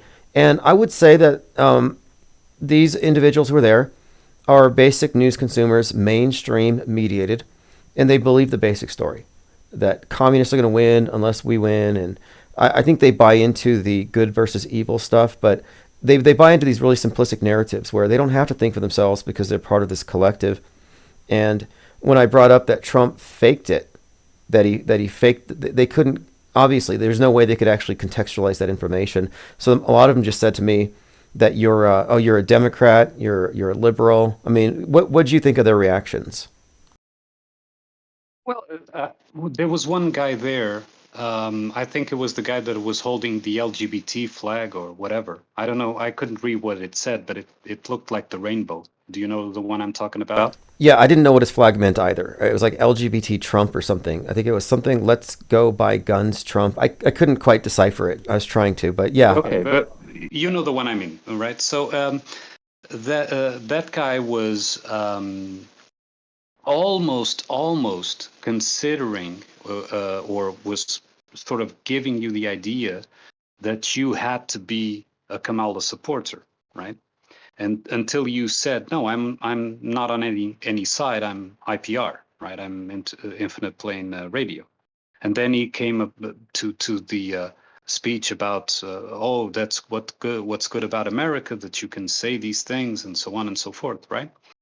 But if he was to reach the conclusion that you were a Kamala supporter, he would probably then go into the mode of saying Kamala supporters, aka Democrats, aka leftists, put it all in a package, are all bad humans because of this, that, and the other. Yes. Right? Yes. Absolutely. If you went to a Kamala rally and they thought you were a Trump supporter, they would do the inverse. They would say, well, you as a Trump supporter are a bad human because of this, that, and the other. So what do they agree upon? They agree that humans are bad.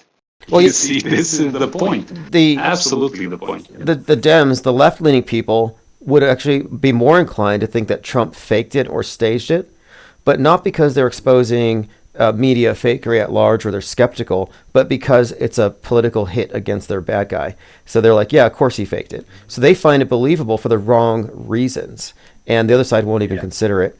So yeah, I didn't have any protesters of Trump. I was the only person there who wasn't on the team, and it's because of how they situated I think they did it on purpose. I don't think they wanted confrontations. None of the sides can take a step back, because if they did take a step back, it would crumble their world.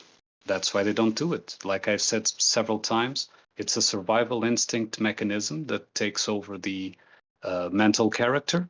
And they avoid at all costs situation where they would have to review their foundational beliefs, because that would mean basically the mind character would have to die in a metaphorical sense, right? It would have to step down and jump into the unknown, right? And this is what we are not afraid of, to jump into the unknown, to know what's behind the supposed ice wall or the supposed end of the mapped world, whatever, or beyond even the idea that humans are insufficient to be free, and all those kinds of walls. We are not afraid to look. We usually I present things like this. You have two rooms in front of you. One has light, so as a lamp or something, and you see a monster that you've always lived with your entire life. And another room is completely dark. People will tend to go to the room that has light because that monster, they're familiar with it, they know how to deal with it, it's something that they can relate to and negotiate with. The room that is in the dark is what they run away from, because that is completely unknown, and this is what's scary to them. Yes, and we are there. We are outside the mainstream media spotlight, unacknowledged information, and there's definitely that. And by the way, I'm putting a link to the AutoHoaxCon #2, Armin Ria Prognosis, to the Odyssey link from your channel in the chat. So anybody who wants to follow the caller, click that link and subscribe to his Odyssey. And so that's the one from number 2. So if anyone wants to catch up on, and you discuss a lot of the stuff in depth, and this is all really interesting because we're talking about deconstructing worldview warfare. It's beyond just partisan news, and we're kind of probing these deeper questions about the programmers and what's their rationale. Is it justified? Very interesting stuff. And I like to focus internally, because that's where the world outside starts, right? So the world, the manifestation of behaviors, of beliefs, etc., all starts in the psyche, right? So if you understand, if you observe the psyche, of course, you can start with your own, but then, of course, observe the psyche of others around you, and make observations about that. You know where the actual virtual reality that is perception based and consensus based comes from. And if you understand that, you're able to, I think, step into the dark room without that that much of nervousness or fear. Yeah, exactly. The truth of it is, it's like the opposite. You think conspiracies are always associated with fear and paranoia and a darker worldview. It's very nightmarish. Who wants to live in Alex Jones's head? But that's part of this. I think that's part of unselling people on the truth, on reality. That if you can make people think that to go this route takes you down nightmare alley, they don't want to go. Why would you want to get on the red pill train and the red pill bandwagon, and you get indoctrinated with all these really dark themes and ideas about how the world really works? And I think that's meant to keep people where it's safe in Normieland. But the truth of it is, beyond Trutherville, it's actually peace of mind, because you eliminate a lot of the God constructs that maintain their world order in a state of perpetual war. Yes, and those God constructs always need their priesthoods, be them in the form of governments, be them in the form of actual priests or experts, scientific experts, whatever. Celebrities? There's always a class of priesthood. Celebrities, yes. There's always a class of priesthood waiting to regulate that relationship with God. So God, absolutely, in whatever form. Yeah. Well, hey, I appreciate the call, as always, comments, and thanks for the feedback on the event and also the pre-planning. So for those of you who missed it, we were recording a IPS deep think tank last week discussing the strategy for approaching the MAGA crowd. So that was very helpful, to kind of war game it out before going over there and setting our expectations. Any episodes that you need processed, do send me. Otherwise, I can't. Yep. I don't have access to the Craig links. Yeah. I'll send you those links, and we'll get those, and we'll probably record another one tomorrow for sure. So for anybody listening, we're going to do another deep think tank. These are these group voice chats. We will definitely have one, if not later tonight, definitely tomorrow. All right. Appreciate it, Tim. Thanks a lot, and I'll keep on listening. Thank you. Hey, and one more question here, since you're still on the line. Peanut, the squirrel, was he really killed by the state, or is he a crisis actor? Well, do I think that they killed an actual squirrel on video that went viral? No. Do people kill squirrels? Yes. Some people do kill animals for fun. Or in this case, I don't know if it was for fun, whatever the context was. But just the fact that it went viral, I think the main idea, whether the squirrel died or not, is to convey something about it, right? Whether it is the snitching part, so distrust your neighbor, whether it is, look what government has been doing, or look at, all these people having dangerous animals that can spread diseases I don't know. There are many angles to that, but for sure they wanted it to be seen and conveyed, and that's why it went viral. I don't think that things go viral very organically in nowadays, at least. Yeah. Okay. Thank you. Appreciate that. I kind of think the same way. All right. Well, have a great Saturday. Thank you for the call. See you. Thanks. All right. That is Armin Ree. And yeah, I'm kind of thinking too, anything that goes viral is just automatically suspect. I don't know what the subtext is, the deeper meaning, but there's got to be something. Did they sacrifice a real squirrel? Not necessarily. In all likelihood, no. Okay, let's continue. I want to scroll through my feed here. Jimmy Kimmel instructs viewers that if they're voting for Trump, they should vote late, like Thursday or Friday. He did say that. And some are suggesting that he ought to be arrested for election interference. If you can't vote early, vote on time. If you want to vote for Trump, vote late, vote very late. Do your voting on Thursday or maybe Friday. This will be my third time voting against Donald Trump. Fifth, if you count the 2 times he was nominated. Now, obviously he's joking, but this is being compared to a Trump-supporting social media influencer, Douglas Mackey, who served a prison sentence for tweeting about the same thing, telling people to vote late. Anyone care to guess how old Douglas Mackey was when he was convicted in March for interference?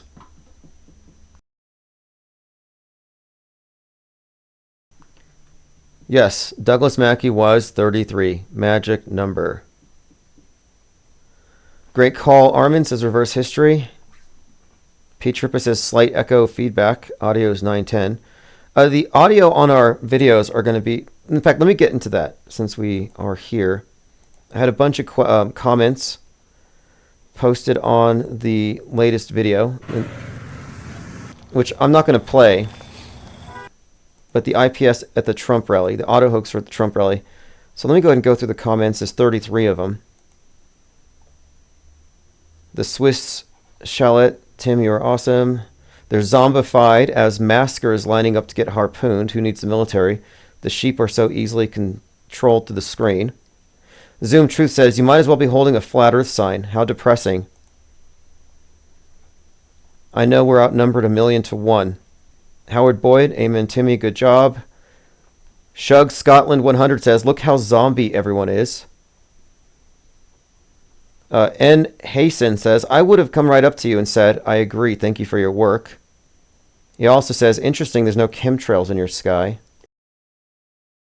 You'd think they'd be everywhere, right next to the airport.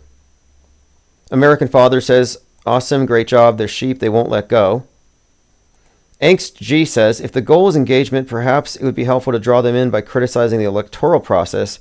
Even Harris as well, staying away from attacks by calling them sheep. I see what you mean, but no, I'm certainly in no way even slightly, mildly interested in any kind of ideological debate with people who are set in their views. I'm not trying to convert them. I don't imagine it going well where I'm this anonymous person and I'm going to sit here at this rally and ask you about your political opinions and then try to get you to convert to something that's not even political, that doesn't believe the news. You can't take somebody from 0 to 60. Like you can't do it all in one movement. It would take. It's an education. It's also a form of deprogramming, but that's not my perspective. I am in no way trying to quote wake people up. Quite the opposite. I was using this event to illustrate the invisible wall, the box that they're in, and how impenetrable it is, and how we're not in that box. And it needs to be illustrated that we're not in that box, and truthers are in a similar box. And we are outside of the box within the box. Erica Creech says, for longer engagement, go to where people are lined up waiting around. Wear the cowboy look and put on thumbnail, deep blue pants and blue hoodie, no. Yeah, I guess so, but no one was there. No one wanted to engage. Nobody wanted to engage. In fact, people were dragging other people away. No one was going to engage. And not only that, but it wasn't like there was really a place for it. I mean, I was lucky to even be there at all. The Secret Service weren't allowing us to bring anything in. I couldn't have brought anything into the event. TSWH8SB says, Tim, it's amazing nobody wants to interact with you. Is the weather so cold their brains are frozen? X322 says, quote, you're a perfect example of what America's about. The guy with the hat. The Lone Penguin says elephant tusks. Ollie Goering says brilliant. Chief Crow auto hoax at the end. Knives touch. French chef's kiss. Box Precision says looks good, but the crowd is tired. I'm worried about their disillusionment. What will keep them going for the next 4 years? Armin Reese says all the foreshadowing points toward no more elections after this one. Even Trump said it, but the Congress is the 119th. Interesting. Last election. Are they going to break the system? That would be very consistent with predictive programming. Jim Brandy Mexico says really more apathetic than anything. Maybe if you had thrown in a Kamala once in a while, they would have heard you. Yeah, if I was wearing a Kamala shirt, sure. Les Go says video and sound quality great. Yep, good upgrade. Algae Rhythm says, well, it seems like hoaxes and psyops have a bright future ahead. Oh yeah, they're not skeptics. You see, they're passive media consumers, and they're non-skeptical. It's a philosophical crisis. We're looking at brainwashing. Nicotrama says, this is great news. No civil war with one side that has been so completely pacified. You know, I used to say that the Q was a pacifier. You know, the circle with the little line through it. Their silence is deafening. Dorian says, did the camera guy know what the IPS was about? He didn't, but he thought it was funny. And his co-workers, they all thought it was funny. So I'm assuming they were probably on the other side. Or maybe not involved at all.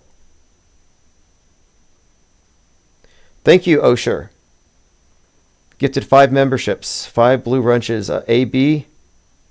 Oh yeah, let me open up my phones as well. So a number of you are going to be receiving the blue wrench. You can call in right now. The number is 505 Infinite Plane Radio. Hey, Tim, really quick. You were just talking about predictive programming for. Well, no, excuse me. You weren't talking about predictive programming. You were talking about how I think Armin Ree just mentioned that there's people talking about how this might be the last election for the United States. Yes. Kind of interesting, but Rush Limbaugh used to be a very, way back in the day, used to be a very daily listener of Rush, and he actually used to, he was kind of saying that stuff the last few years of his life.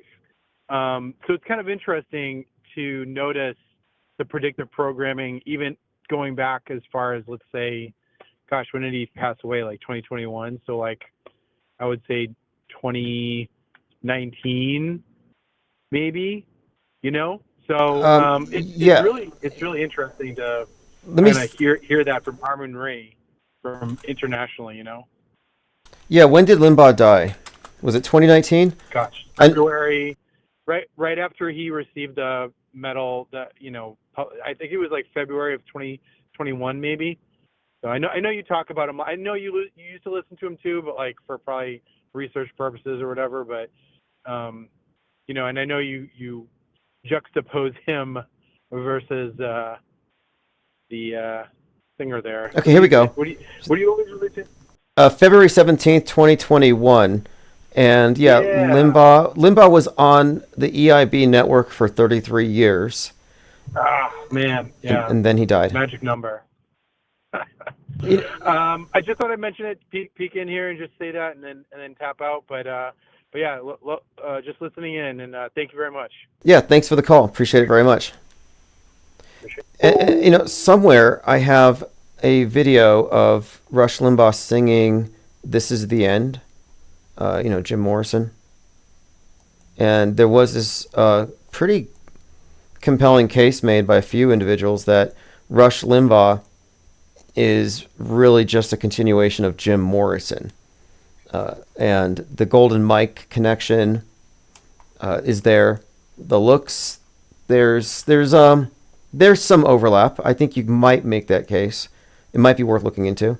Was he repurposed to do AM radio agitprop after the fall of the fairness doctrine? Possibly. Dinah South says, when I worked in Chicago hospitals, I was going to wear a Michelle Obama shirt in Chicago in case my car broke down. Yeah, there's a test.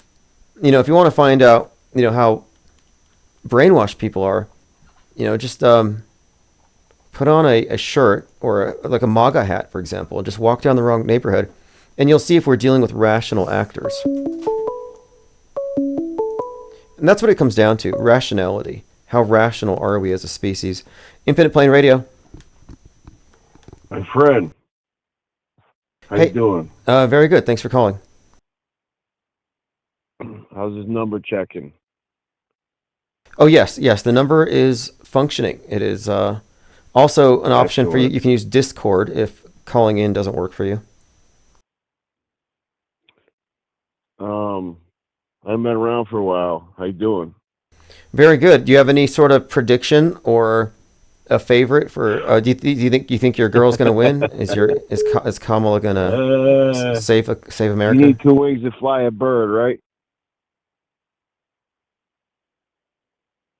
Elaborate. I mean, I try to keep it fundamental, man. I try to keep it simple. You need two wings to fly a bird. Oh, I see. Yeah, absolutely. Where it's the two-party paradigm, or what do they call? How do they say it? So you're not really too married to the whole concept. You don't care necessarily who wins. It doesn't matter either way. The bird flies. Well, you aren't either, right?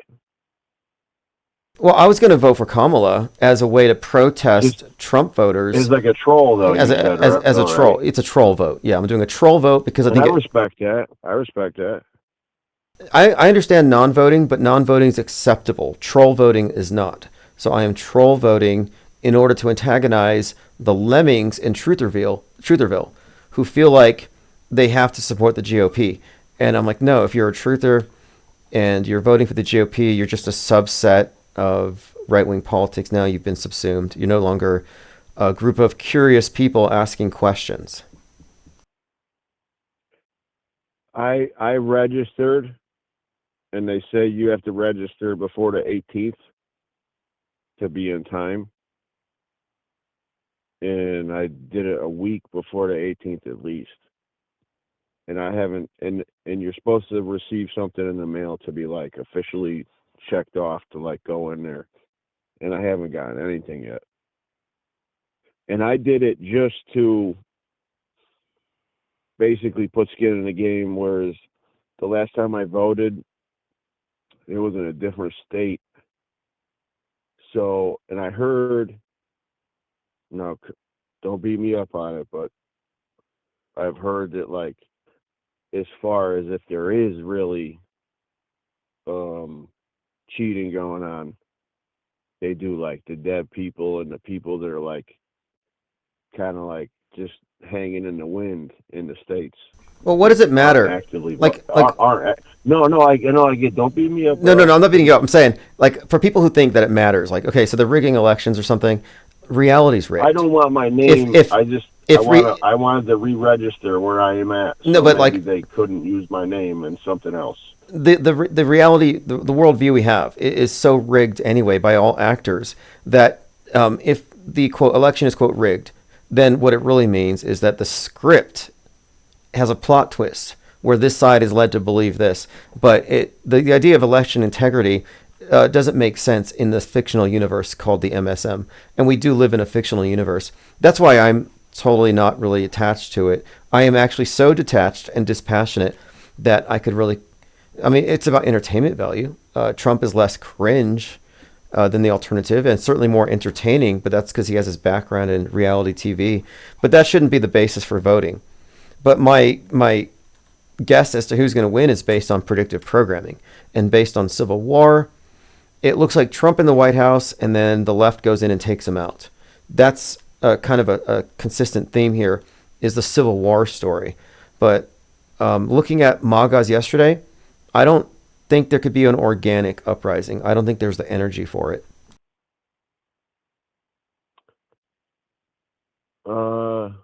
I agree with the whole scripting thing, man. I just was like, I wanted to put my name on the record where I live, and I'm not even gonna vote, even if I got it.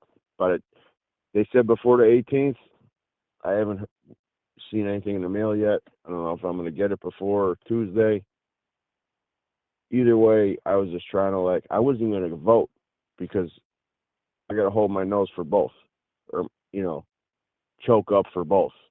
So I just wanted to take my name off of this state I wasn't in anymore. Great. Is that fair enough? Yeah, fair enough. Fair enough. I don't dispute people's right to their opinions and to vote and to participate. But to me, voting is an act of mind war. You're participating, and I don't participate. I'm a conscientious objector. So in principle, I wouldn't participate in it. I'm not going to go lend credence because you're getting behind someone who operates as though every single fake news event were real, as though every single psyop actually happened as reported. And so you're following somebody who is either a conscious deceiver or is a product of the system of deception and so insulated that they wouldn't know the difference. And that's not what I consider to be leadership. And I don't follow any of these characters in any meaningful way. So you're not going to vote? I'm saying, I don't think it matters. They believe in all the fake news. They're actors on the world stage. It's a simulation. It's like the same thing with the vax thing, pro and anti. It's like, no, I'm actually a non-participant in the Psywar. And even if I did a troll vote, it's not really a vote. No, I'm not a participant. I'm not a believer. And you have to be. You're going to troll. You're going to troll vote, but if I wake up on time, as a symbolic thing. Well, more symbolic than non-voter participation because that's a viable position that many people think is defensible. I'm trying to take an indefensible position to make the point that it's so garbage, it's so fake that I will throw away my vote and antagonize and cancel out the vote of the other side just to make this point that they are falling under the delusion that any of it matters. It doesn't matter. I mean, if it matters, I'm sorry, I can't even go off that. It doesn't matter. Both candidates are products of the script. They don't deviate. All the fake stuff is real to them. They're auto believers. So it's a simulation, and I have no illusions about changing the simulation and fixing it from within. It doesn't work that way. I agree with you from a different perspective, right?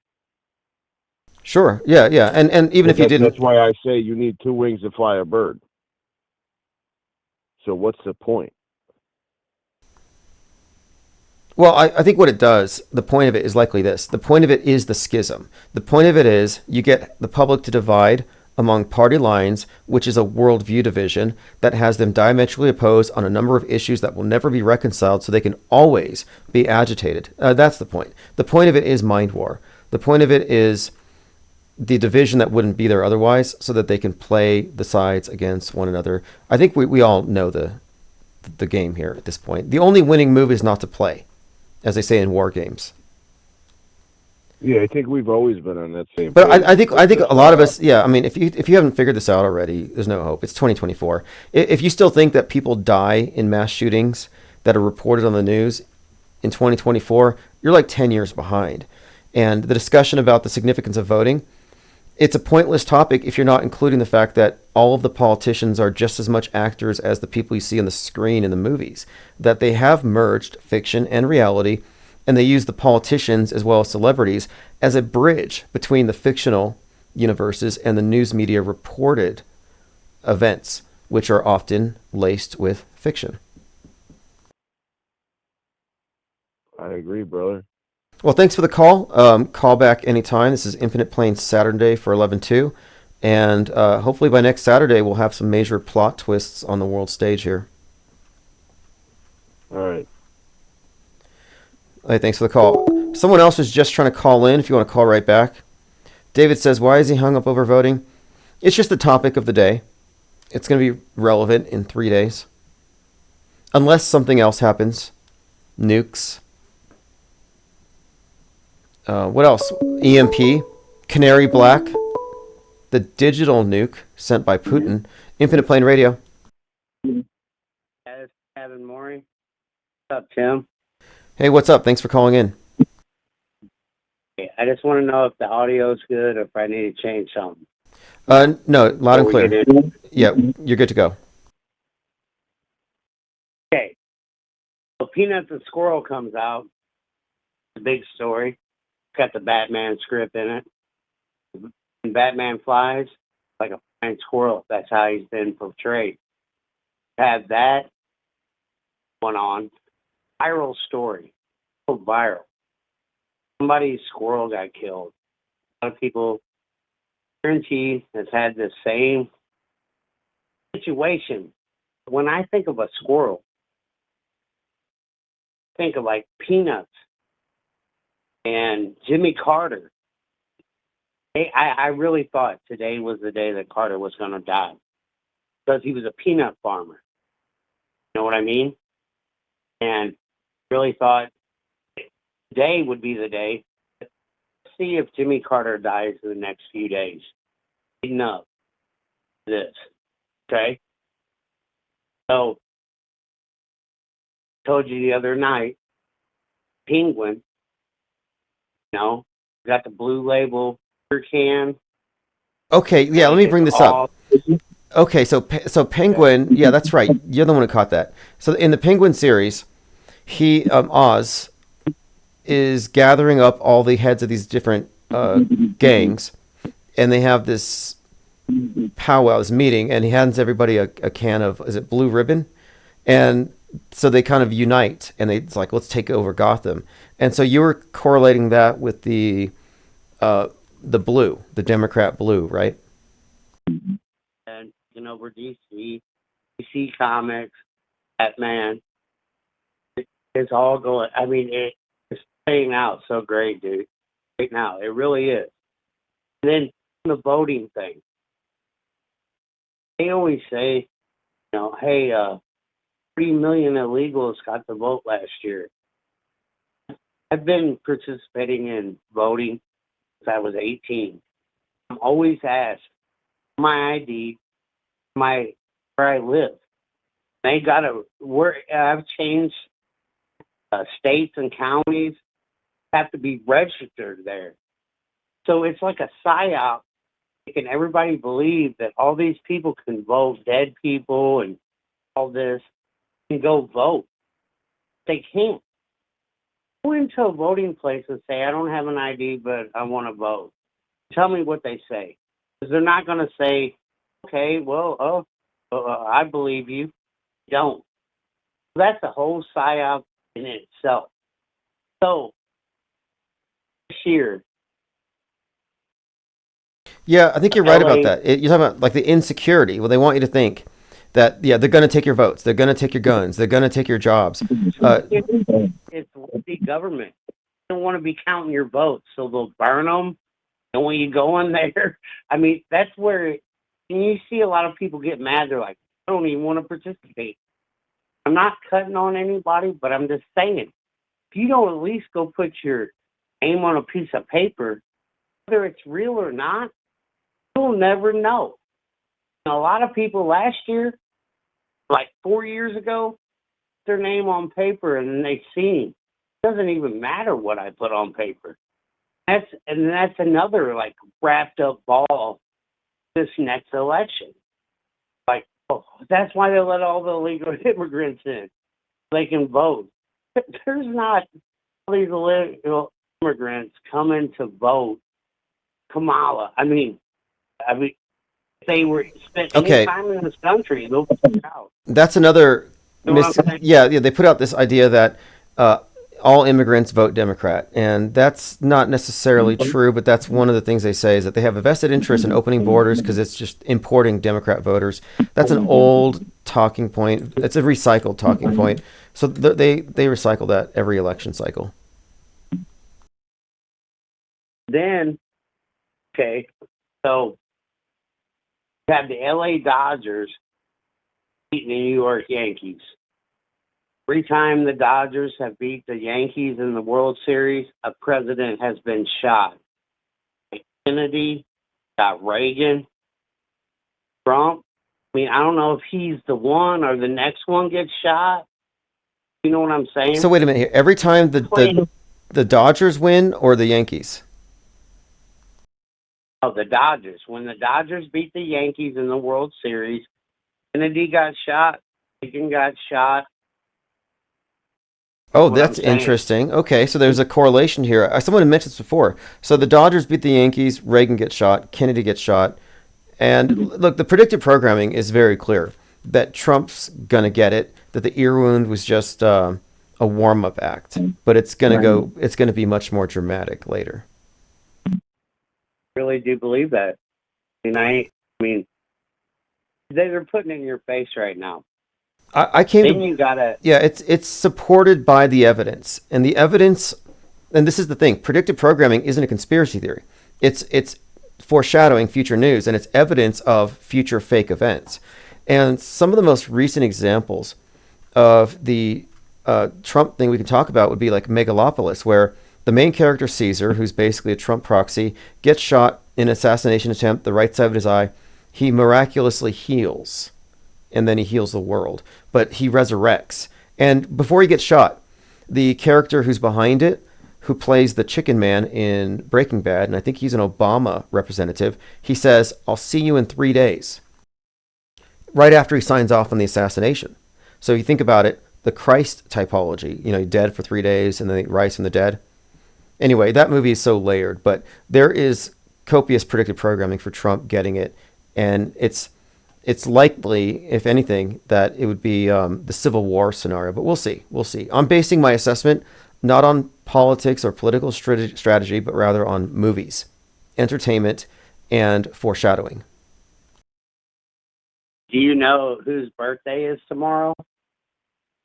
Tomorrow, 11/3, is the birthday of the One World Trade Tower and Colin Kaepernick. Yes, Colin Kaepernick, man that took the knee. Okay, the significance of that. Colin Kaepernick not only took the knee on the national anthem, and we have the Francis Scott Key Bridge that just collapsed. The national anthem has been sort of a prop in this meta narrative, but he was the one who was quarterback during the Blackout Bowl, Super Bowl 47, where it went dark for 33 minutes. So if you connect these things, Kaepernick, 33 minutes of darkness at the Super Bowl 47. We're entering into the election for who's going to be 47. And then you look at the significance of Kaepernick kneeling, that came after, on the national anthem, and then the significance of kneeling to BLM. And it all aligns perfectly. The Kaepernick kneeling, Derek Chauvin kneeling, BLM kneeling, it's all part of a contiguous story. But the fact is the blackout was foreshadowed back then in that Super Bowl. So I've been thinking that means that there's going to be a blackout during the election for President 47, and that could be coming up maybe tomorrow. Yeah, their blackout thing is real. You know, whether voting machines going down, whatever, who's backing out? Well, Canary Black, They the #1 movie on Amazon right now, has a Putin-esque character and a digital nuke that shuts down everything. And this has been talked about quite a lot, the whole EMP scenario, Leave the World Behind, which came out last November. So there is a possibility that this could be the next move. And then also, there's some kind of cyber security drill that's being performed in Atlanta on the 5th. remember the 5th of November. There you go. Guy Fawkes, QAnon, Anonymous Mask, the movie V for Vendetta, foreshadowed 2020, and November the 5th has connections to the Batman / Penguin movies and the flooding of Gotham during the election. So we've got the Ellen Moore V for Vendetta superimpose the Batman universe, QAnoners superimposed with the Guy Fawkes thing. So there's some kind of narrative opening for some kind of major disruption either tomorrow or on the election day. But it seems like there's a lot there to support some major disruption. Who makes Batman? DC Comics. Yes. And on 4/19, when Trump was on trial and Maxwell Zrello set himself on fire outside of the courthouse, there was a fire at the stock exchange in Copenhagen on the Dragon Tail Spire. And one of the pictures of it had the Batman DC logo on the outside of the church. And I thought, what a weird place for a Batman DC logo. But no, we consistently see the indicators that we're living in a fictional universe, the mainstream box, and it has other fictional universes superimposed over it so they can sell us on stories and narratives and villains way in advance. So we're still living in a movie right now, and it's interesting to see what fictional universes intersect. We live in a multiverse, in a sense. To me, Colin Kaepernick represents Rudy Giuliani. Well, okay, so what is the significance of him to you? Because one, he's significant to me because of the blackout bowl, and because Trump supposedly had him blackballed, and the kneeling on the national anthem, and the symbol of kneeling on the national anthem. I thought maybe it meant something about the fall of the West, but it seems like it's been building up. But he hasn't really been a relevant person on the world stage in several years. But it is interesting that his birthday is 11/3. You said Neely. You got the Neely guy back in the news. The court trial's coming up. Oh, that's right, Daniel Penny. Daniel Penny, who has the highest earning Give, Send, Go crowdfund on their website. And he did it for strangling Jordan Neely on a subway. And again, Neely, like the Neely psyop, and it was another George Floyd-esque event. Fascinating that guy, Daniel Penny. And if you didn't know, Daniel Penny strangling Jordan Neely was a total psyop. And it was foreshadowed in Get Out, directed by Jordan Peele, who Jordan Peele made the movie Nope about the raging chimp and the UFO thing, but he said it was inspired by the George Floyd event.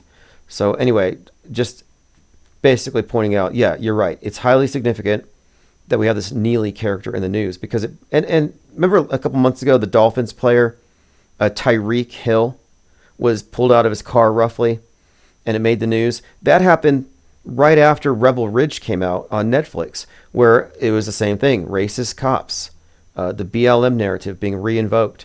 So I'll be looking forward to seeing what happens with this Daniel Penny story. Thanks for taking my time, Tim. I just want to go over a couple things with you tonight.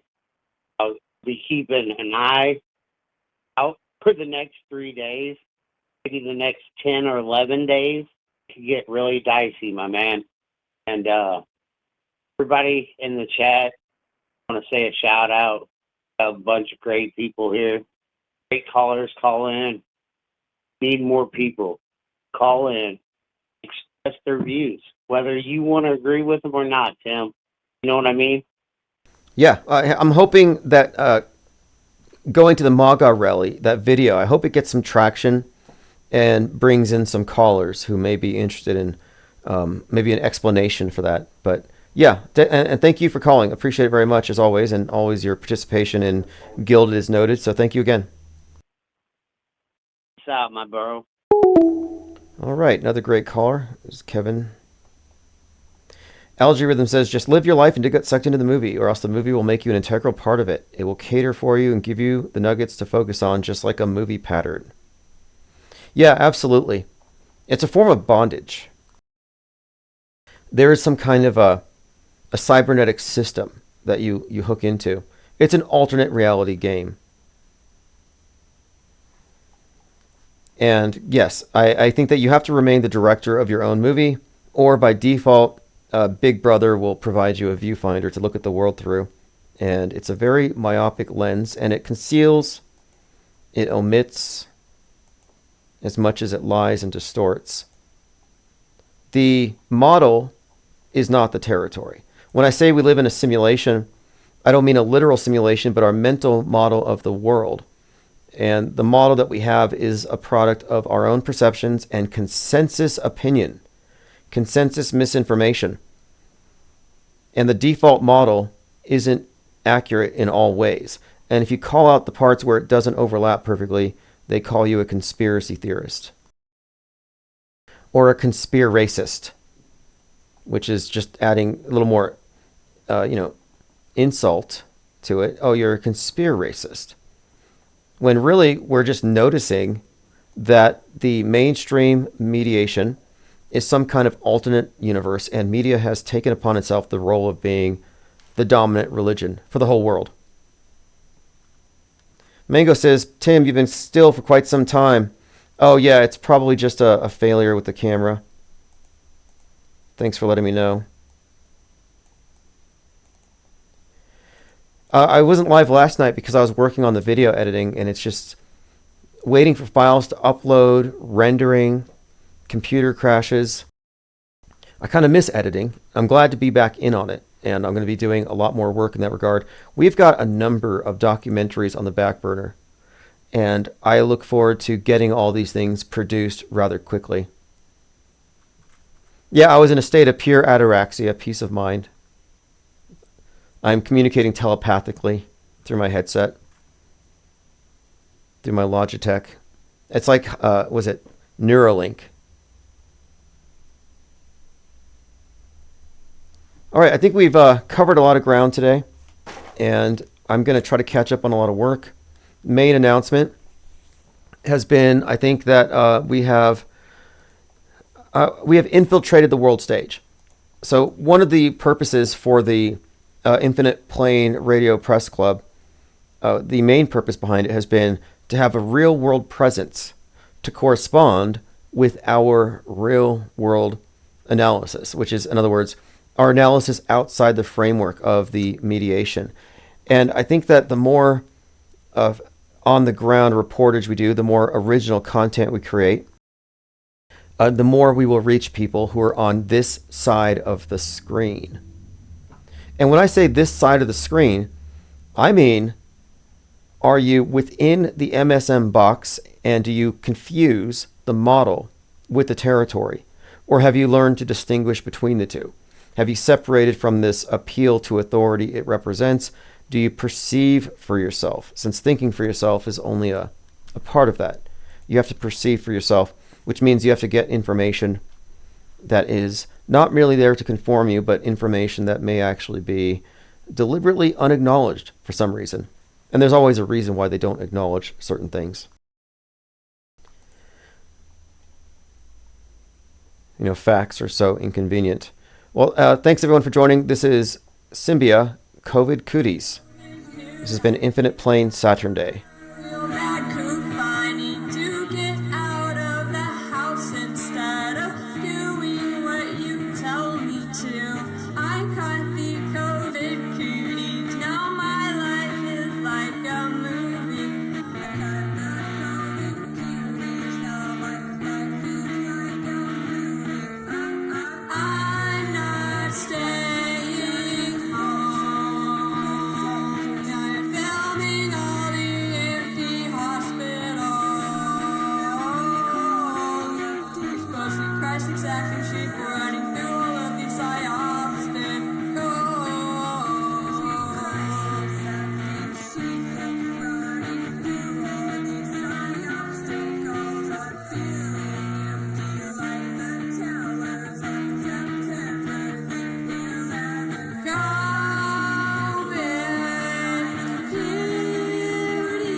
Smoke screen.